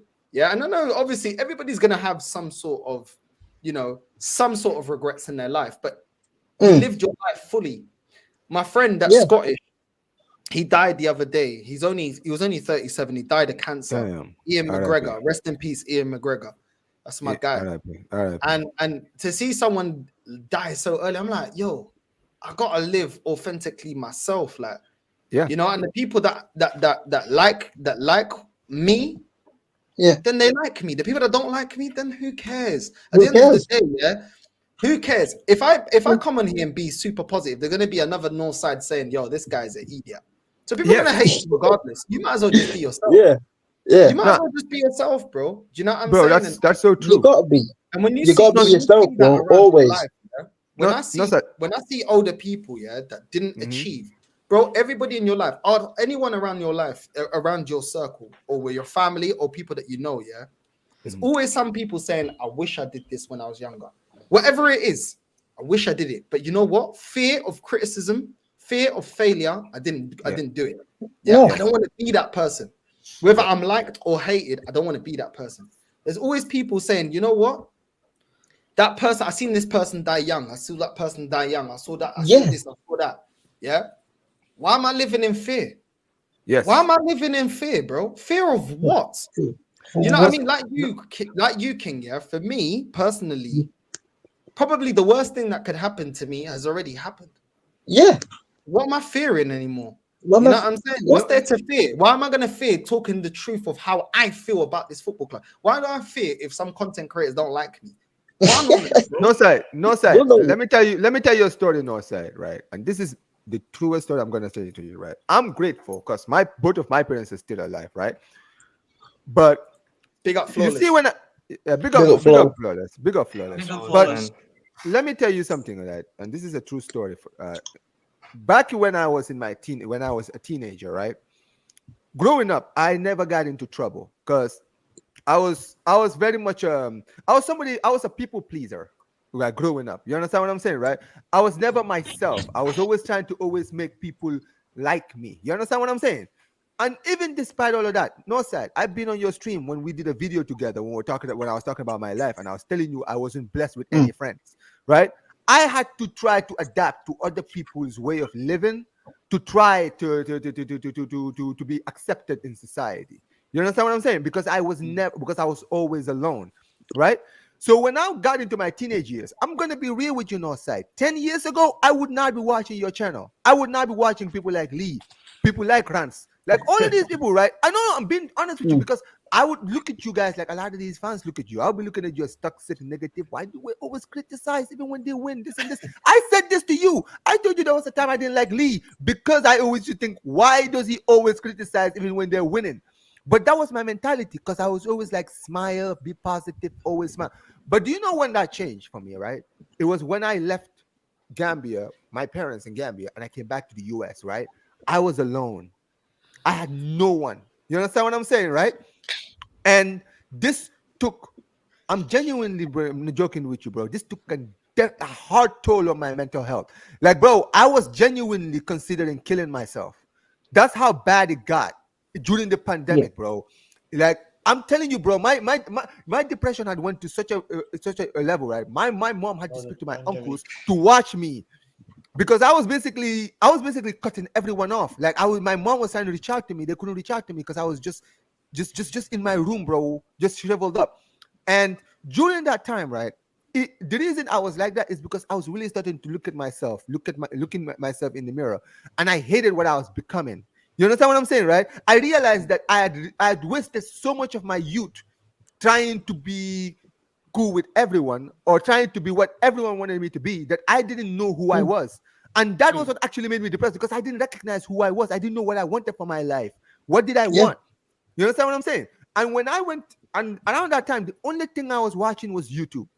So when I started following people like Lee Gunner, right, who I didn't agree with, and I saw how these people were always sticking to their guns, even when they got criticism, I respected that. I was like, I love the people like this because you know what? Even though I didn't like him, I'm beginning to like this guy because it's very evident that he's living his life the way he wants, and he looks happy. He doesn't like these people's criticism doesn't bother him. And that was the moment that I had to look into myself and said, and I realized at that moment, I was like, I'm actually like, I can see why I've been depressed. What's really made me feel the way I am right now? The reason I'm considering life being hard and life not being worth it anymore, because I've always have been a people pleaser, and I hate it, and I hated it. But I just realized now that I hated that part of me.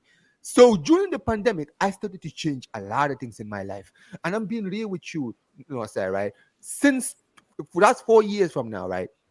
I've had issues with a lot of people, even my own parents, my own family, right? They don't like the kind of person I am today, but I'm gonna be real with you, right? They don't hate me. Don't get me wrong. They don't hate me. I've had issues with a lot of people in my family, but I'll tell you this. I feel much more happier in my life now because I'm living the way I want to live my life. And I've gotten to a point where I have conversation with my parents. And I had to tell my mom this. Had to tell my mom what I've been keeping in my heart for so long. Like even my dad, when he came back to the US to speak to me, right? I had to sit him down and tell him how I used to be and why I am the way I am now. Because I had been depressed, because I was considering suicide. You guys remember those moments, right? I had to find myself. I had to recover. That's why eventually, when I got into YouTube, I started following people like you, like Rance, like everyone. Because I was like, I like opinionated people because this is where I feel like I need to be. You understand what I'm saying? So so later on, I looked at myself. I said, you know what it is? I would love to do stuff like this because football is my life. I don't have any friends. I just have football and I guess anime and all of those stuff. But basically, even that, There are people, people at my age who look at me and say, "Oh man, aren't you too old to be watching anime?" I don't care. It's because at the end, no, I'm being real. Because a lot of people tell me that. A lot of people in my circle think that I'm too. I'm like, first of all, there are grown-ups who watch anime, and number two, even if they want, like, this is for me. It makes me happy. It makes me basically it takes away the hard part of life. Because listen, life is hard as an adult. We all have to take care of ourselves, and things are hard. And sometimes you have to have a way out to basically enjoy life. You understand what I'm saying? To be able to do the things that you need to do, go to work, be able to get yourself out of bed every day to go to work. There has to be something that's motivating you to do these stuff. You understand what I'm saying? And for me, right? When I opened this YouTube channel 2 years ago, I didn't know which direction I was going. I was trying to do the sports journalism thing, but I was like, I don't really like this because this is not. I feel like I'm just doing like a lot of what these other people are doing, and I want to do my own thing. So when I really started getting into YouTube, and I got to become active this year, I said, you know what? I'm just gonna say whatever I want. I don't care if people like it or not. No, I'm the same age as you, SG. Like that's the thing. I'm the same age as you. But that's the thing. Yeah. Today, thankfully, Jess, and I'm about to conclude, right, Jess? But my mental health is not completely my mental health is not completely like healed. However, I can tell you this, Northside, I am in a better place now than I was then. And I feel proud of myself because I didn't get any help. I'm being that serious. I got no help. I had my family, I have my uncles, everyone here. And listen, shout out to my uncles, man. I really love them. They really do care. I'm not gonna sit there and treat them like they didn't care. They did care, right? But they didn't know how to deal with it. You understand what I'm saying? So I had to heal myself. I had to find myself on my own. And that's why today I live my life the way I want. Because at the end of the day, if I killed myself 4 years ago, guess what? Nobody would know who I am. Yeah, everybody shed tears, but guess what? Life goes on, and people are just gonna move on with their life. So at that point, that's why today I live my life the way I want. Because at the end of the day, people don't like it. You don't have to like it, but I'm gonna live my life the way I want and the way I feel like I'm gonna be happy.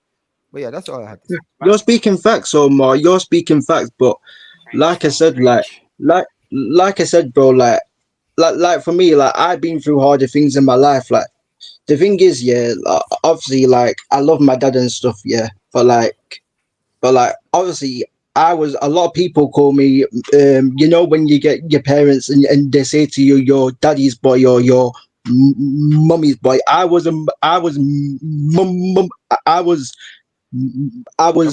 mummy's boy. Yeah, I was a mummy's boy, bro. And this is the thing. And when it's not just someone just passing away, it's the most important person in your life, bro. The most important person that you look up to. When they go, bro, it hits different, bro. It hits different. And obviously, like when my mum experienced when my granddad passed away, like she did not know how to deal with it. She struggled to deal with it. And at first I was like, how is she not handling that? Why is she not getting over it? But I didn't understand at the time how hard it was until I went through it. And when my mum passed away, bro, I completely understood how she felt about my granddad when he passed, bro. And this is the thing, like you think about your loved ones every day, bro. You think about your loved ones every day, bro. You have some days in the morning when you think about them. You have some days middle of the day, and you have some days at night, bro. Yeah, where you just randomly just think about them, bro. But you just learn eventually.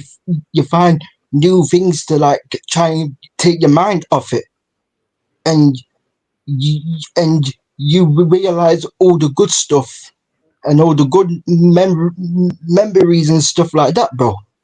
Like, bro, so people can say, the way that I speak, the way that the way that I come across, people might not like it, but guess what, bro? I don't care. I don't care no more, bro. Because the thing is, I've been through harder stuff in my life, bro. And also, yeah, I haven't told this as well. Yeah, I've got cerebral palsy, bro. I'm in a wheelchair, bro. So at the end of the day, yeah, I don't care what people say to me because I've had God knows how many operations year after year after year. I've had operations on my leg, bro. So, bro, I've had operations on my leg, bro. I've been to disability schools. I've had my mum passing away. I've had my uncle passing away straight after, bro. Like I've been through all of all of this stuff, bro. But obviously, a lot of people won't understand that until they go through it themselves. And and and a lot of people think that they know you as a person. People think that words on the screen, oh, you're like this because you're like this as a person because of these words on the screen.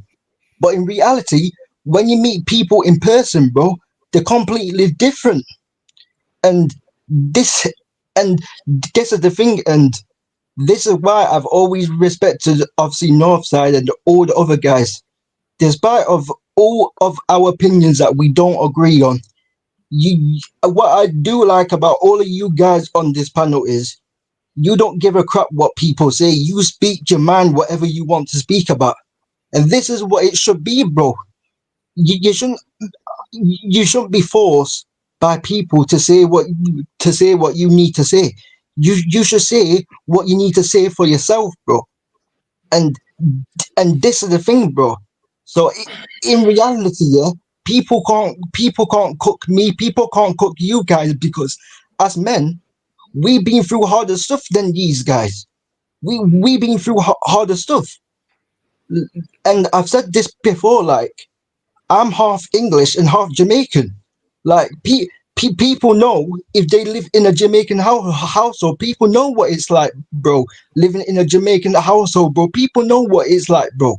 When you disbehave, bro, you get smacked, bro. You get smacked with a wooden spoon. You get smacked with a belt. Everything, fam.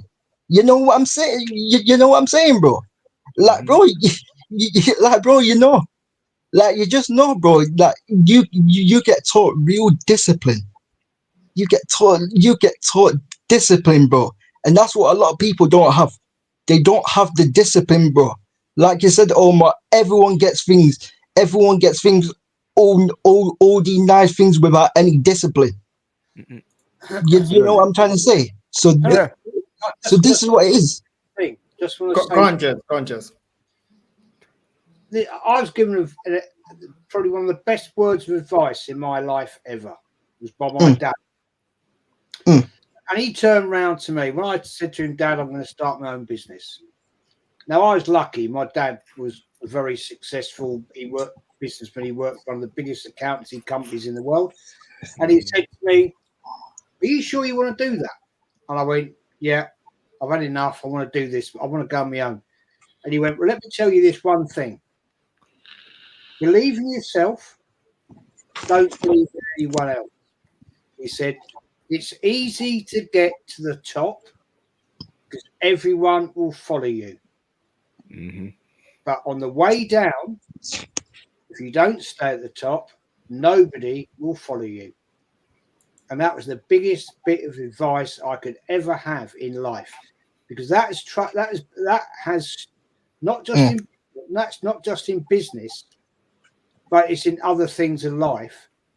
That I've thought on that many a time when I've been in trouble of other things. I'm thinking, you stay with the core. I've had family issues. I mean, you know, lost my parents and everything like that. Yeah. So you have to stick with it. You have to stick with it. And those wise words to me were the best words my dad ever said to me when he said, it's easy to get to the top. People will follow you, but on the way down, they won't follow you. And that is the biggest. And I just think about that, people, and pop that into your own mindset in your lives. Yeah, it is a very important statement. No, big up, man. That's true, man. That's true. Big up to Jez, man. Listen, big up Jez, man. This is why we always get you on, man. Coming up with the experience and the real king as well, bro. Big up to you. I didn't know about that. You know what I mean? I get you on all the time. You always want to jump on. Love for always supporting the whole panel, not just the real king. But big up for sharing that, bro, because not everyone wants to share their personal business online. You know what I mean? And that there, like, bro, I can't lie, massive respect, bro. And even if that story came from someone I don't respect their opinion, I'd respect them massively if I heard something like that. You know what I mean? We talk about football, we don't know about people's personal life. If I ever come across knowing that about somebody, then I'll be like, you know, I ain't even gonna click that person. You know, I kind of got big respect for that. But big up to all of you lot. And not everybody needs to share. You know what I mean? If you don't feel comfortable, you don't have to share your personal life or the things that you've gone through. Big up Omar as well. You know, you went through something. My mum went through depression and still goes through depression. Yeah, man, it never goes away, bro. It comes back sometimes. But listen, like, you know what it is? The difference now to what it used to be in the past is that with now, I don't care as much as I used to before. So before, what really made my depression really hard was that I was taking everything seriously. Everything, every criticism, every time people were at me, it always hit me harder. Now I've learned to just not care. Like, anyone who bothers me, whether it's my closest family members, to my friends, whoever it is, just cut them off, not talk to them. Not talk to them. I would go like weeks without talking to them because I'm like, at the end of the day, I'm not going to go through this. When things calm down, I will deal with you. But if we're not calm, I'm not talking to you. And sometimes it brings issues, but I don't care because this is how I learned how to deal with my issues. I don't want to go back to what I used to be. So now I have to think about me whenever these things happen. I'm thinking about how does this affect me. I don't like the fact this affects me. Nah, I'm gonna cut you off for a while. I'm sorry. I'm not talking to you. No, I hear it. Listen, big up, man. Listen, we're gonna wrap up. Panel and chat. Because of the talk right now, I want to start a stream for men dealing with domestic violence. Many say don't. What do you think? I want to help my kings. Listen, do whatever comes from the heart. I'm not gonna tell you not to do something that doesn't come from the heart. If that's how you feel deep down, talk about it. And you know what? Omar touching on that, King touching on that. I may start doing some shows. It's funny because my girl told me, yo, why don't you do shows about, you know, depression and things? I haven't gone through depression. And if I have, I never noticed it. But if that comes from your heart, then do that. Do you know what I mean? Do that. You know what I mean? Look at this right there. Look at that right there. You know what I'm saying? Shamelessness. Look at the shamelessness. You see? This is what I'm saying, but we're toxic and negative. Man's calling me a nigger on my chat. On your own chat, bro. Just for everyone that's watching, yeah? Bro, look at this, bro. I just saw it now. Look at this. See, this is my thing, right? You see, people like this, right? I can't stand people like this because, you know, bro, it's all about, for them, it's all about like just clicks. Because he knew when he put this out, we were gonna talk about it, or people in the chat were gonna call it out. But he thinks that I personally get offended. Like, oh my days, I can't believe you call me a nigger. Oh my days, I don't know what I'm gonna do. Absolutely. I'll be real, yeah. Man, it's gone. That don't mean nothing to me. No, he's gone, Lauren. He's gone. That means nothing to me. So, round of applause, yeah, for your little racist ass, yeah. But that doesn't hurt me. If you thought that hurt me, it don't hurt me. So the whole whatever you're trying to achieve right there don't mean nothing. And you know what it does? It instills even more that, you know what? Northside's rude, Northside's blunt, Northside ain't racist though.